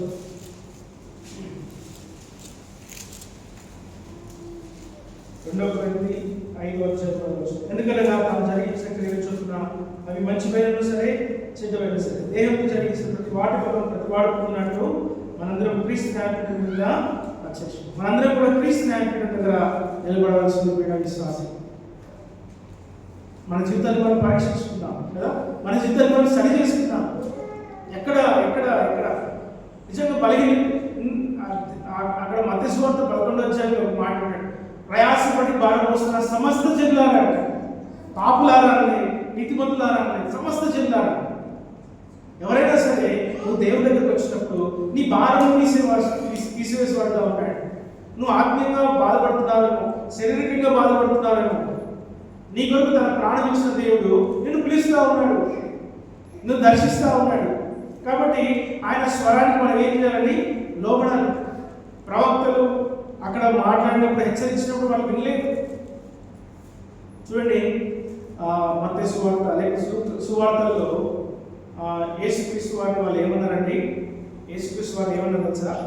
అక్కడున్న శాస్త్రులు పరిశీలి కానీ వాళ్ళందరూ ఎవరంటే ధర్మశాస్త్రం చదివేవారు, ధర్మశాస్త్రం పాటించేవారు. యేసు ప్రభువుని ఏమన్నారంటే బయల్జెబూల్ కదా, ఏమన్నారండి?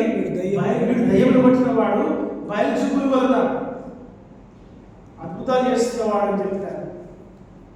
వారందరూ కూడా ధర్మశాస్త్రం చదివేవారు, పాటించేవారు. శిష్యులు గారు విద్యలేని బ్రాహ్మణులు వాళ్ళు ఏమన్నారండి? నువ్వు దేవుని కుమారుడు అయ్యా, నువ్వు దేవుని కుమారుడు. చూడండి యోహాను సువార్త 6వ అధ్యాయంలో ఆ మాట మనం చూస్తూ ఉంటాం. 6వ అధ్యాయము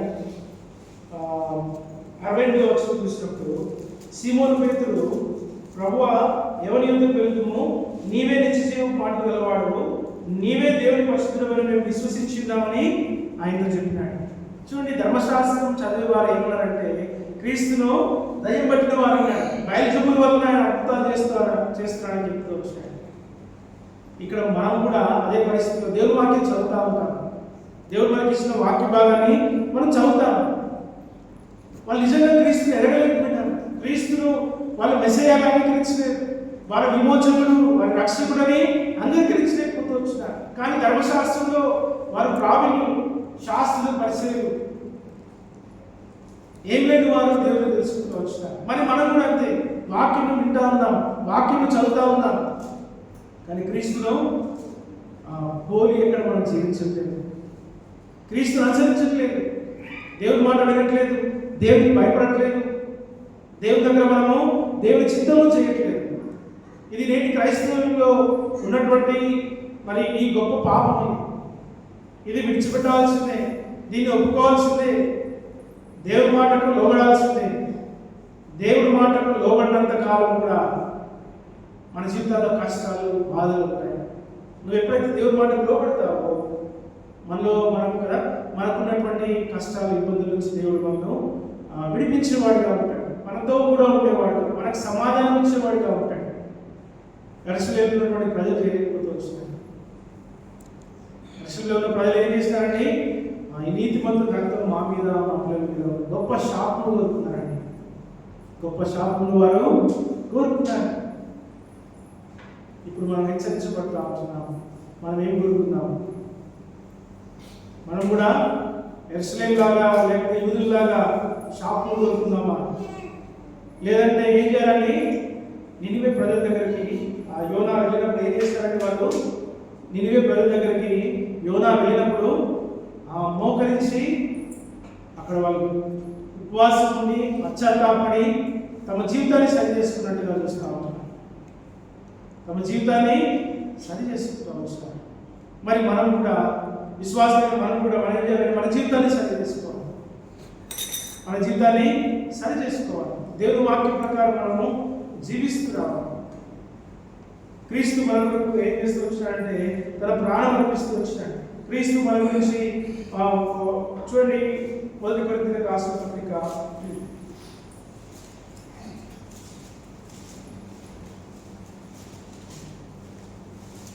'అక్కడ మీరు విలువైన వ్యక్తులండి మాట చూడండి. 1 కొరింథీ 6:20 1 కొరింథీ మీరు విలువైన 19 నుంచి చదువుతున్నప్పుడు మీలో మీ దేహము దేవుని వల్ల మీకు అనుగ్రహించబడి మీలో ఉన్న పరిశుద్ధాత్మక ఆలయంలో ఉంది కదా, మీరు మీ సొత్తుగారు విలువబెట్టి కొనబడినవారు కాబట్టి కనుక మీ దేవునితో దేవుని మహిమపరచలేదు కదా, దేవునితో దేవుని మహిమపరుస్తూ ఉంటారు కదా. మనం విలువబెట్టి కొనబడినవారు కదా, మేము విలువబెట్టి కొనబడినవారు.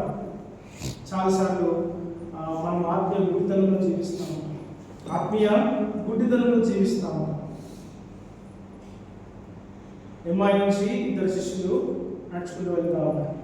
ఎమ్మాయి గ్రామం నుంచి 2 శిష్యులు నడుచుకుంటూ వెళ్తా ఉన్నారు. అక్కడ ఒక మంచి మాట ఉంటుంది, యేసు తానే వారితో కూడా నడిచిన మాట. చాలా ఇష్టం నాకు. యేసు తానే వారితో కూడా నడిచిన మాట. కానీ అక్కడ శిష్యులు గుర్తుపట్టలేదు. 3.5 సంవత్సరాలు ఆయనతో జీవించినాడు, ఎన్నో అద్భుతాలు చేసినాడు. వారి ముందు మరి పక్షవాయువుల వారిని బాగా చేసినాడు, చనిపోయిన వారిని, గుడ్డివారిని కుష్ఠరోగులను చేసినాడు, 5 రొట్టెలు 2 చేపలను పంచినాడు. ఇన్ని అద్భుతాలు చేసిన తర్వాత యేసు ప్రభు వారితో కూడా నడుస్తే వారు గుర్తుపట్టలేకపోతా ఉన్నారు. వారి భయంకరమైన పరిస్థితి ఏం చేస్తూ వచ్చిందంటే చూడండి, దేవుడు అక్కడ మళ్ళీ బల్ల వచ్చినప్పుడు ఏమైనా అంటే అక్కడ యేసు ప్రభు రొట్టె విలువగానే వారి కళ్ళు తెరపడ్డాయి. అక్కడ ఒక మాట మాట్లాడారు. ఆయన లేఖల గురించి మాట్లాడుతున్నప్పుడు మన హృదయము మండుచుంటలేదా? మన హృదయం మండుతూ ఉంటే, వీడాపి సహోదరి, నీ హృదయం నిన్ను గుచ్చుతూ ఉంటే, లేకపోతే నీ మనసు పోషిస్తూ ఉంటే వెంటనే ఆ పాపం తప్పు తప్పుకో, లేకపోతే నీ కళ్ళు తెరవచేయమని ప్రార్థన చేయి. సాతానుడు ఏం చేస్తూ వచ్చాడంటే దేవుని మహిమ చూడకుండా విశ్వాస హృదయాలకు లేకపోతే విశ్వాస దృష్టికి గుడ్డితనం కలిగేస్తూ వచ్చినాడంటే 2 కొరింథీయులకు రాసిన పత్రిక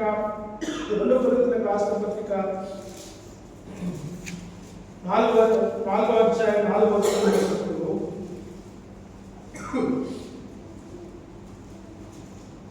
2 కొరింథీ 4:4లో మనం ఏం చేస్తున్నామంటే ఈ యుగ సంబంధమైన దేవత అవిశ్వాసమైన మనోనేత్రములకు గుడ్డితనం కలుగజేస్తుంది. మనం అవిశ్వాసంతో ఉంటే మనందరికీ కూడా గుడ్డితనమే.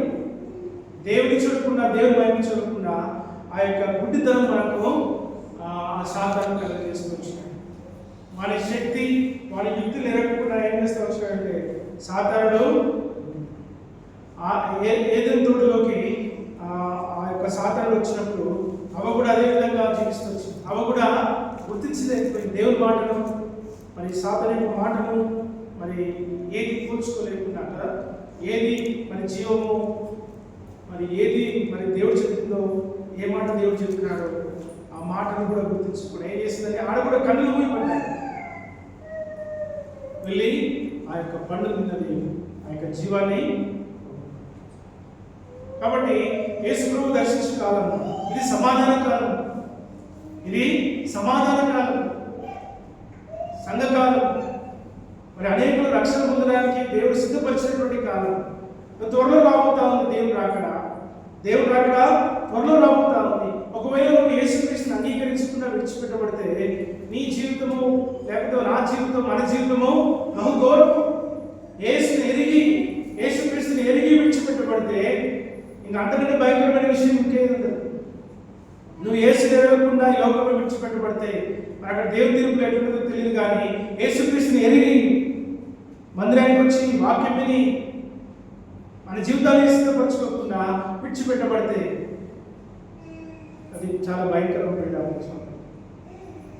వాక్యంలో ఏముంటుందని నేడే రక్షణ తిరిగి కదా, నేడే రక్షణ. మనందరం తిరిగి రక్షణ ఉండాలి.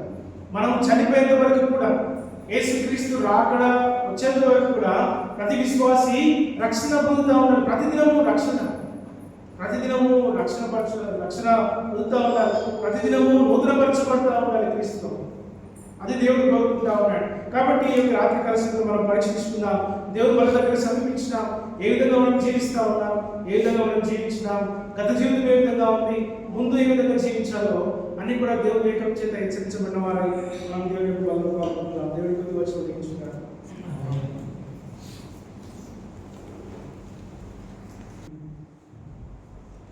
వాక్యంలో మనము రక్షించుకున్నాము.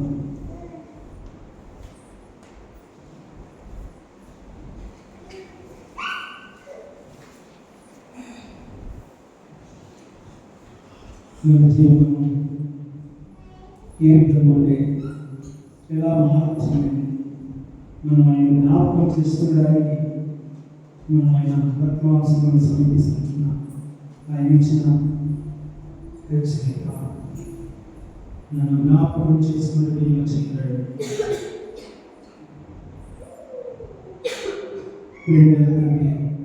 కృపగలైన సజీవమైన తండ్రి, మీ పాదాల వందనాలు స్తోత్రాలు చెల్లిస్తున్నాను.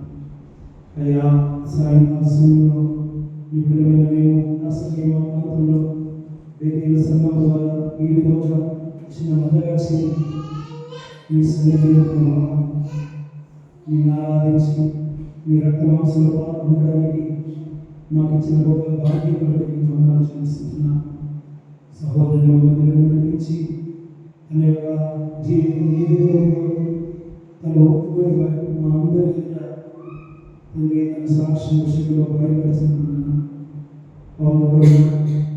ఇశ్రాయేలీయులు కూడా ఏ పరిస్థితిలో ఉన్నారు తండ్రి, వారిని మీరు ఏ విధంగా రక్షిస్తూ వచ్చినారు, ఇప్పుడు మీరు అక్కడ ఏ విధంగా మీరు ఏ పరిస్థితుల్లో మీరు మాకు బయలుపరిచినందుకు మీకు వందనాలు చెల్లిస్తున్నాను. దయగల మా రక్తము మా మీదను మా పిల్లల మీదను వారు వచ్చినప్పుడు అదే ప్రకారంగా వారి పట్ల జరుగుతూ వచ్చింది. మీరు చూసినప్పుడు ఏడుస్తూ వచ్చినారు. వాళ్ళు చూస్తున్నారు, మీరు ఏడుస్తూ పోతున్నారు. ఎందుకంటే పలుమార్లు నేను పడిపోతున్నా, నేను దుఃఖ పెడుతున్నా, ఆయాస పెడుతున్నా, బాధ పెడుతున్నా. దయతో క్షమించు. ఈ ప్రశస్తమైన రక్తం పవిత్ర మాలో విరోధమైనటువంటి ఏ తలంపు ఆలోచన ఏది ఉన్నా సంపూర్ణంగా తొలగించి మీ మహిమను ప్రతి భాగం యేసు క్రీస్తు నామములో ప్రార్థిస్తున్నాను. ఆమేన్.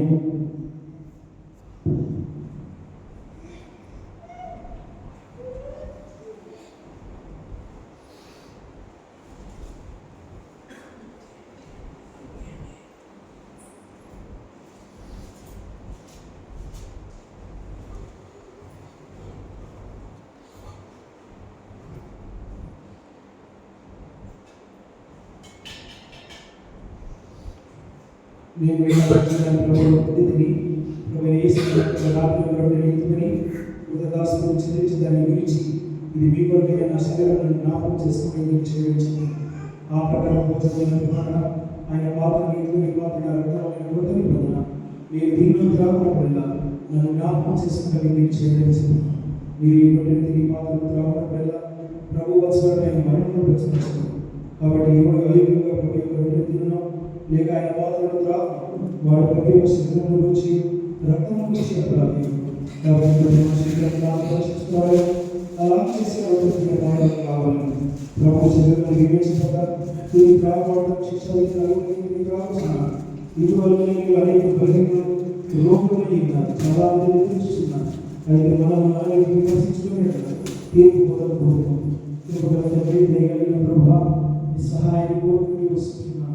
మమ్మల్ని మేమే విమర్శించుకొని పరీక్షించుకొని మీ రక్తంలో మీ శరీరంలో యోగ్యులుగా చేసి నా తండ్రి శిక్షణ పాత్రలుగా మీ ఆశీర్వాదాన్ని పాత్రగా చేయండి. ఈ తండ్రి ఇచ్చిన ఈ సమయాన్ని మీ మహిమకరంగా మాకు ఆశీర్వాదంగా చేయండి. యేసు క్రీస్తులో ప్రార్థిస్తున్నాను తండ్రి. ఆమేన్.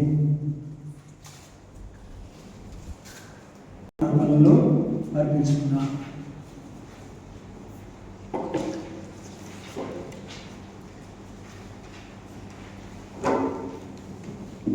నీ పయనమే సటిగో మానవా, నీ పయనమే సటిగో మానవా, తెలిసి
ఇప్పుడు సహోదరుడు విజయపాలు తన చిన్న సాక్ష్యాన్ని పంచుకుంటున్నాడు. సహోదరుడు ఇంతకాలం మన మధ్యలో ఉన్నాడు, మరి ఇప్పుడు క్యాన్సర్లో వెళ్తున్నాడు కాబట్టి ఒక 10 నిమిషాలు తన చిన్న సాక్ష్యాన్ని సహోదరుడితో పంచుకుంటాడు.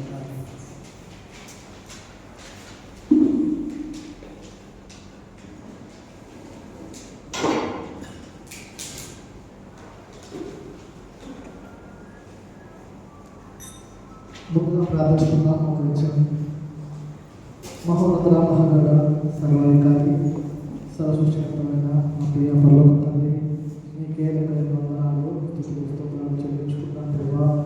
తండ్రి మరి ప్రభా సంవత్సరం నుంచి ప్రభా మరి బేతెలుగు ప్రభా జగన్ సంఘం జతపరచు ప్రభా. తండ్రి మీ యొక్క వాక్యం ద్వారా ప్రభా మాట్లాడుతూ ప్రభా నడిపిస్తూ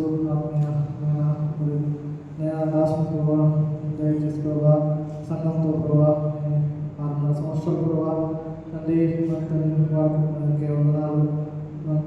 నేను సరైన మార్గంలో ప్రభా నడిపించిన విధానానికి వందనాలు స్తుతులు స్తోత్రాలు చెల్లించుకున్నాం ప్రభా. మీ యొక్క జీవితం చేసిన తండ్రి నా యొక్క సాక్షిని ప్రభా నేను మీకు సంఘం ఎదుగుతా ప్రభా.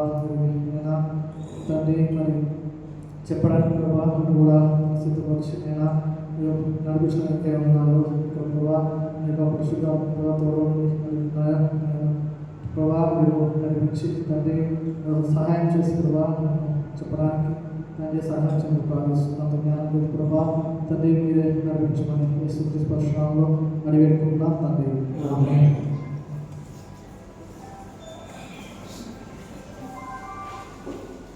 అందరికీ ప్రేరణ. నా పేరు విజయ్ పాల్. కొందరికి సాక్ష్యం తెలుసు, మరి కొందరికి తెలియదు. సాక్ష్యం పంచుకోవాలని ఆశపడుతున్నాను. ముందుగా మాది పుట్ట నుంచి క్రైస్తవులు కాదు, మా అన్ని నుంచి వచ్చిన వాడిని. మరి అమ్మ ద్వారా మేము వర్షంలోకి రావడానికి జరిగింది. అయితే మా కుటుంబంలో మరి బంధువుల్లో 2-3 కుటుంబాలు మాత్రమే దేవుడు తెలుసుకున్నారు.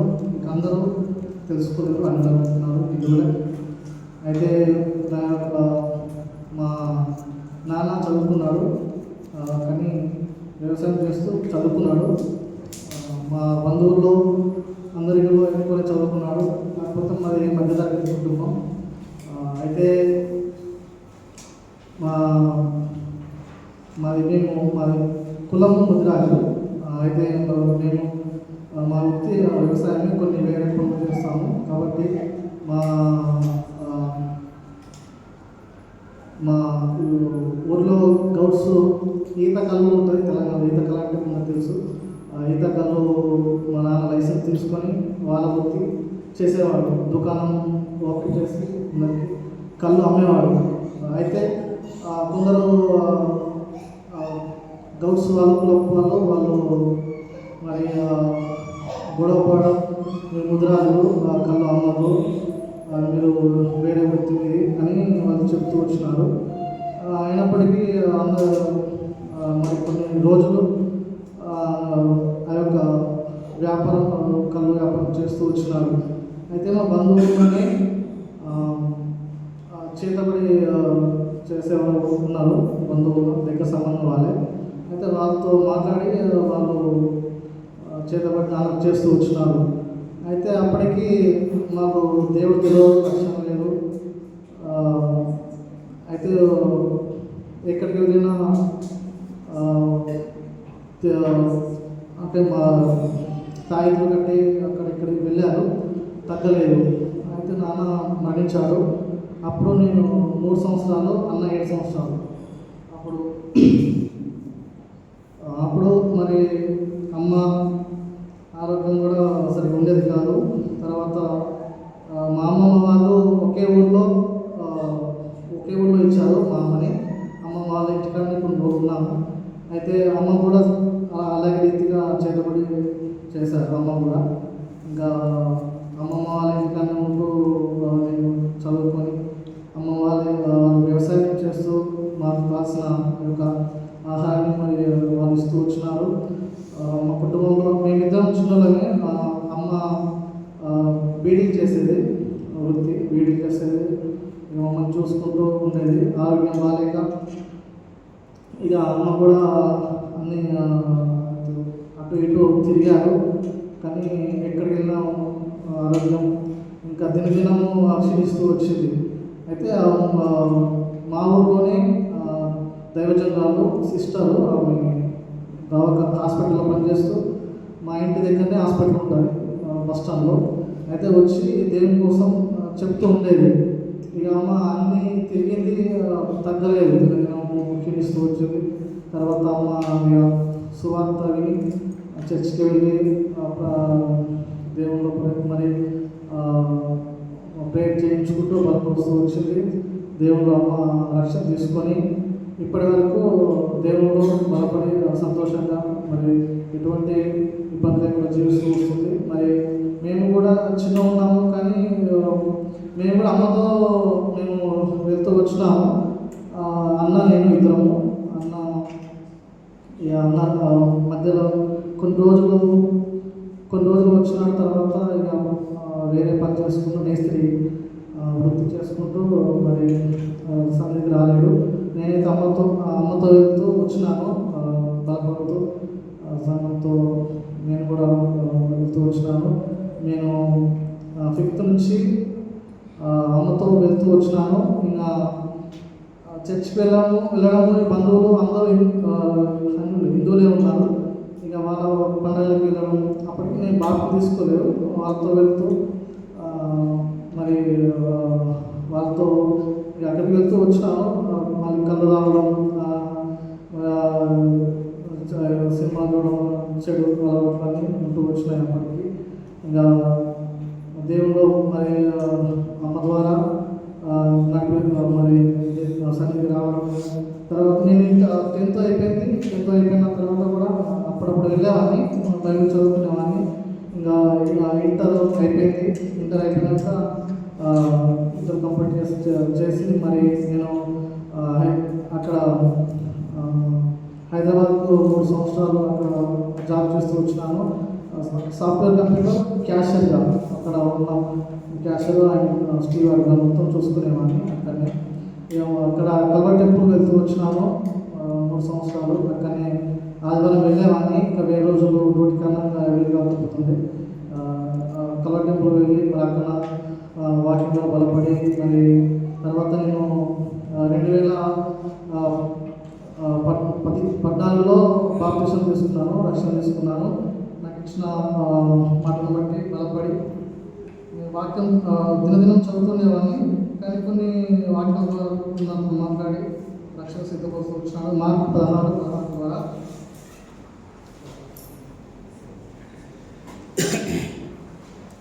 నమ్మి బాప్టిజం పొందిన వారు రక్షింపబడును, అమ్మాయి వారికి శిక్ష విధింపబడును. ఈ వాక్యం ద్వారా నేను చదువుకున్నప్పుడు మరి బాప్తిజం పొందుకుని మరి దేవుని రాజ్యం మరి నమ్మకానికి శిక్ష ఉంది కదా. మరి లోకంలో చాలా దేవుళ్ళు ఉన్నారు. మరి ఎవరి ద్వారా మరి పరలోకానికి వెళ్ళగలము, రక్షింపబడమని మరి గ్రహించడం. మరి మళ్ళా ఇంకా యోహాను సువార్త 14:6 ద్వారా కూడా దేవుడు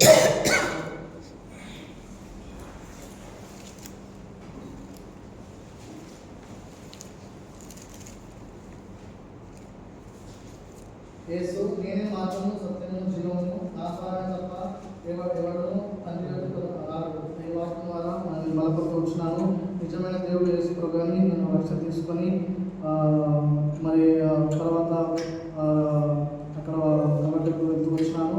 అక్కడ నుండి 2017 2వ నెల నేను 2వ నెల 12వ తారీఖు దుబాయ్ రావడం జరిగింది. దుబాయ్ వచ్చినాక నేను 9-10 నెలలు ఎక్కడికి వెళ్ళలేను చర్చికి. నేను సప్లై కంపెనీ, డెలస్కో కంపెనీ సప్లై. అయితే మనకి ఒక దగ్గర పని ఉండదు. ఒక నెల ఇక్కడ కాంట్రాక్ట్ బట్టి షిఫ్టింగ్ చేస్తూ వస్తారు. ఏరియాని బట్టి ఎక్కడ అనుకుంటే అక్కడ పంపిస్తూ వస్తారు. అయితే నేను ముందుగా అల్పుస్ వెళ్ళాను, అక్కడ ఒక నెల చేశాను. మళ్ళీ ఇక్కడ జగ్గరకు రావడం జరిగింది. మరి నాకు ఇక్కడ రసూల్ కేమలో జంగల్ నకిలు ముందుకి జంగల్ క్యాంప్ ఉంటుండే, అక్కడ ఒక 2 నెలలు ఉన్నాను. తర్వాత జజరా వచ్చాను. వచ్చిన తర్వాత ఇక సైట్ శుక్రవారం అప్పుడు సెలవు ఉండేది. కాకపోతే మాకు షెడ్ అని వస్తుంది పని, సప్లై కంపెనీ కాబట్టి డ్యూటీ ఇచ్చేవారు. నేను డ్యూటీకి వెళ్ళి తర్వాత ఇక్కడికి రక్షణ తీసుకున్నప్పటికీ ఇక్కడికి దుబాయ్కి వచ్చిన తర్వాత ఇక ఫ్రెండ్స్ ద్వారా చెడు అలవాట్లు తాగడం, ఒక 3-4 నెలలు తాగడం జరిగింది, తిరగడం. ఇక అటు ఇటు ఇక చర్చికి వెళ్ళలేదు. తర్వాత ఒకరోజు ఇక నేను నాకు ఎవరు చెప్పలేరు చర్చి ఇక్కడ దగ్గర ఉందని. నేనే తెలుసుకొని హైదరాబాద్ డ్యూటీ ఒక ప్లేస్లో ఉన్నది కాబట్టి ఇక నేను అప్పుడు వాక్యం చదువుకునేవాడిని, ఎటు వెళ్ళలేదు. తర్వాత నేనే చర్చి ఎక్కడ ఉందని చెప్పేసి నేను వచ్చి ఇక్కడ చూసి కింద అప్పుడు పైన జరగకపోతుండే కింద జరుగుతుంది హాల్లో. అయితే నేను చూసి కింద కూర్చోవడం జరిగిన తర్వాత నెంబర్ తీసుకొని సహోదరులు జాకబ్ అన్న, అప్పుడు ప్రసాద్ అన్న క్యాన్సర్లో వెళ్తూ వచ్చినారు. వాళ్ళ నెంబర్ తీసుకొని మాట్లాడుతూ దేవుళ్ళు బలపడుతూ వచ్చినారు.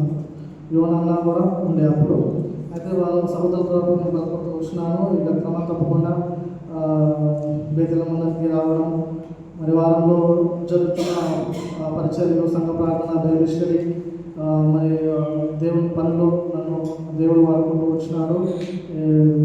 కొన్ని కరోనా కారణంగా కొన్ని సంవత్సరాలు నేను వేరే సైట్కు షిఫ్ట్ అవుతూ వచ్చినాను రౌండ్స్. అక్కడనే ఇంకా ఆన్లైన్లో కూడా నేను వచ్చేవాడిని అప్పుడు కరోనా ఉన్నప్పుడు. మరి వేతన మందిరం ఆత్మీయ సహోదరుల ద్వారా, అన్న ద్వారా, దైవజన ద్వారా నేను బలపడుతూ వచ్చినాను. మరి ఇప్పుడు 7 సంవత్సరాలు సంఘంలో నన్ను వాడుకుంటూ వచ్చినాడు.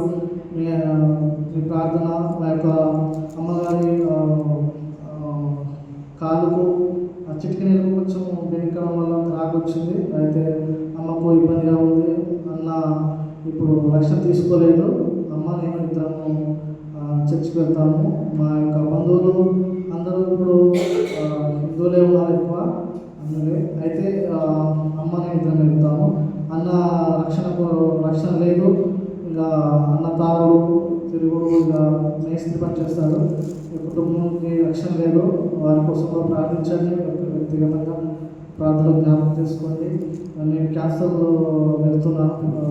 నా యొక్క సెటిల్మెంట్ విషయంలో మరి ప్రార్థించండి. ఇక్కడ ఆత్మీయంగా ఎప్పుడు సాహసం ద్వారా నేను ఇక్కడ బలపడుతూ వచ్చినాను. ప్రార్థించే క్రమము, ఇంకా ఆత్మీయంగా దేవుడు వాక్యం ద్వారా నేను బలపడుతూ వచ్చినాను.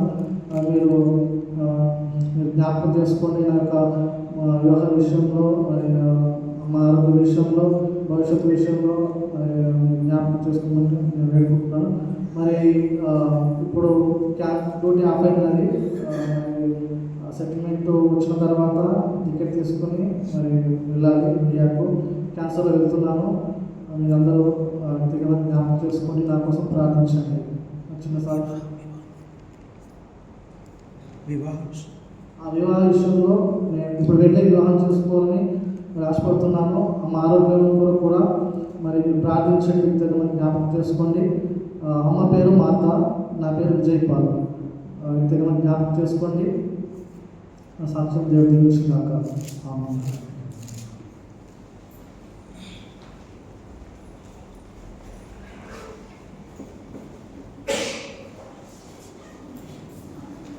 ముఖ్యంగా గమనించవలసింది ఏంటంటే బేతేలు సంఘము చాలా చిన్న సంఘం.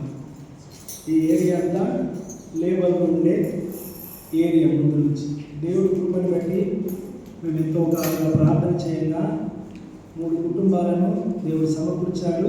ఈరోజు మళ్ళీ ఇంకో కుటుంబాన్ని కూడా దేవుడు జతపరచవచ్చినాడు. కాబట్టి అనేక యవనస్తులు వచ్చారు, వెళ్ళారు, దేవుడు వాడుకున్నాడు.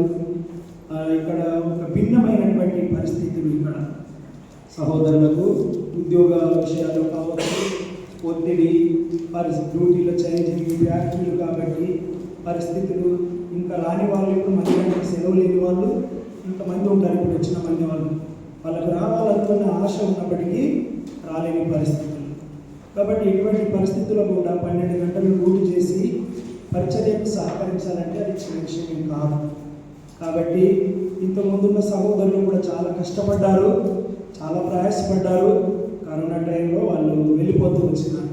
వారి స్థలాల్లో మళ్ళీ సహోదరులను సమకూరుస్తూ వస్తున్నారు. వీరు కూడా ఉద్యోగం చేసుకొని వచ్చి వంట చేసుకొని మళ్ళీ పరిచర్యలో కూడా సహకరించాలి అని అంటే శరీరాలు బలహీనము, నిద్ర కూడా సరిగా లేకపోయినప్పటికీ కూడా వారు ప్రయాసపడుతూ వచ్చినారు. కాబట్టి ఇటువంటి సహోదరులు వెళ్తూ ఉంటే చాలా దుఃఖం వేస్తుంది, బాధ వేస్తుంది. పరిచర్యకు సహకరించిన వాళ్ళు కావాలని మనం ఎంత ప్రార్థన చేసినా దొరకడం చాలా కష్టం. ఒకసారి మన కోపం వచ్చినా పడే వాళ్ళు ఉండాలి. వాళ్ళకు ఇబ్బంది ఉన్నప్పుడు కోపం వచ్చినా పిలిచినప్పుడు మనం కూడా పడే విధానంగా ఉండాలి. ఎందుకు అని అంటే మనుషులం కాబట్టి పరిస్థితులు ఇక్కడ చేయకపోతే, క్యాంపులు తిరగకపోతే, పరిచయం చేయకపోతే ఇక్కడ ఉన్న కుటుంబాలు మిగులుతాయి తప్ప సహోదరులు మిగులరు. దానికి తోడుగా అనేకులు ఇక్కడ సంఘాన్ని డిస్టర్బ్ చేసే వాళ్ళు కూడా ఉన్నారు. కాబట్టి ఇటువంటి సహోదరులు సంఘానికి చాలా అవసరం కూడా, పరిచయకు వాడబడేవారు. కానీ తప్పనిసరి పరిస్థితుల్లో వాళ్ళు వెళ్ళిపోతూ ఉంటున్నారు. కాబట్టి వారి భవిష్యత్తు కొరకు వారు తిరిగి దేవుడు అనేది ఇంతకంటే కూడా ఎక్కువ బలంగా వాడబడిన వాళ్ళు కూడా సమయాన్ని బట్టి వెళ్ళిపోయినారు. వాళ్ళు తిరిగి రావాలని ఆశ ఉన్నప్పటికీ రాలేకపోతున్నారు.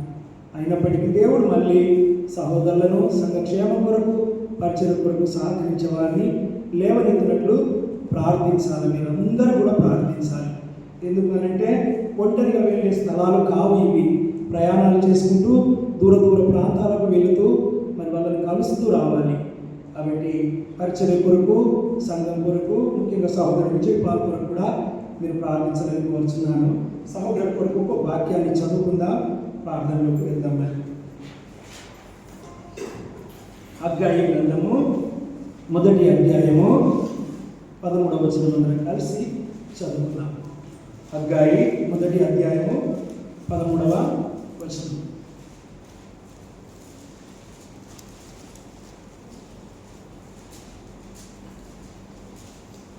అందరం కలిసి చదువుకుందాం.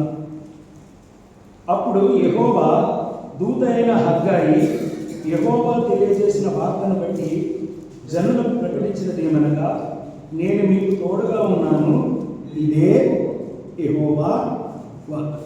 కాబట్టి దేవుడికి సహోదరుడికి దేవుడు తన కుటుంబానికి, తన భవిష్యత్తుకు ఎప్పుడు తోడుగా ఉండి క్షేమంగా కాపాడినట్లు ప్రార్థించాలని కోరుచున్నాను. ప్రకటనలు గమనిద్దాం. మనకు మంగళవారం సంఘ ప్రార్థన 9 నుంచి 10 గంటల వరకు, బుధవారం బైబిల్ కూడిక వరకు, గురువారం బైబిల్ స్టడీ 9 నుంచి 10 గంటల వరకు ప్రార్థించండి, పాల్గొనలు పొందండి. అదేవిధంగా దేవుడు అక్కడ ఆలస్యమైతే ఆదివారం ఆరాధన మనకు సాయంకాలము యథావిధిగా ఇక్కడే ఉంటుంది. కాబట్టి దయచేసి డ్యూటీలు ఆదివారం లేని వాళ్ళు కరెక్ట్ టైంకి రావడానికి ప్రయత్నించండి. ఎటువంటి పరిస్థితుల్లో ఉన్నా ఒక 15 నేను మీకు టైం తెలుసు, ఇక్కడికి ఎంతవరకు వస్తాము అన్నది, ఏ విధంగా రావాలన్నది. డ్యూటీ లేని వాళ్ళు, డ్యూటీ ఉన్నప్పుడు మనం ఇవన్నీ ఏం చేయలేము, ముగించుకొని రావచ్చు. కాబట్టి డ్యూటీ లేని వాళ్ళు మాత్రం ఉన్న కొద్ది మంది అయినా సమయానికి రావడానికి ప్రయత్నించండి. ఎందుకంటే సెలవు లేక రాని వాళ్ళు చాలామంది ఇప్పుడు జిడ్డు వయసు నుంచి వీళ్ళిద్దరు కూడా రెడ్డిలో వచ్చి వాళ్ళు కూడా డ్యూటీ ఒత్తిడి అయిపోయింది. ఇప్పుడు ఒక 7-8 మంది ఏరియాలోనే ఉన్నారు. కాబట్టి ఉన్న వాళ్ళైనా సమయానికి వస్తే మనం సమయానికి ఆరంభించుకొని సమయానికి ముగించుకోవచ్చు. ప్రార్థించుకుందాం, మోకరించండి.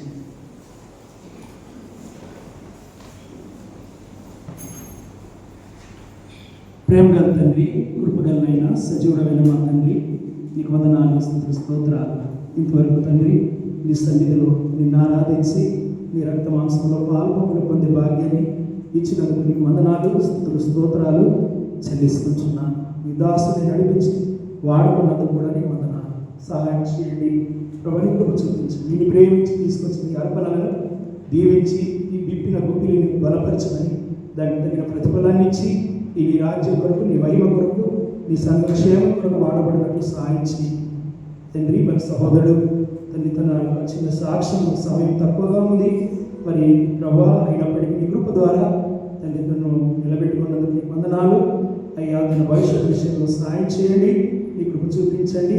హగ్గాయి ప్రభా 1:13 వచనం ప్రకారం తనకు తోడుగా ఉండి మీరే మహిమ పొందుకున్నామని మాకు కూడా మీ సన్నిధిలో ఉంచమని దయగల తండ్రి బయట సహవాసంలో కూడా సహాయం చేయమని వాళ్ళు మీ హస్తాలకు అప్పచెప్పుకుంటూ వచ్చిన వారిని జ్ఞాపకం చేసుకున్నామని యేసుక్రీస్తునామములో ప్రార్థిస్తున్నాను తండ్రి. ఆమేన్. తండ్రి అయిన దేవుని ప్రేమ, ప్రభువైన యేసుక్రీస్తు కృప, పరిశుద్ధాత్మ యొక్క నిన్న సహవాసం తనలో వచ్చిన అనుకున్నాం సర్వలోకంలో నమ్ముకున్న పరిశుద్ధులందరికీ సదాకాలం యేసుక్రీస్తు ప్రభు యొక్క రాజ్యంలో ప్రవేశించబడేంత వరకు తోడయుడి నడిపించుగాక. ఆమేన్. వాక్యమును యాకోబుకు తెలియజేసిన వాడని, వాక్యమును యాకోబుకు తెలియజేసిన వాడని, ఏ జనముకి లాగునా చేసి ఉండాలేదని, ఏ జనముకి లాగునా చేసి ఉండాలేదని, దేవునికి స్తోత్రము గానము చేయుటయే మంచిది. దేవునికి స్తోత్రము గానము చేయుటయే మంచిది. అందరికీ ప్రైజ్ లార్డ్.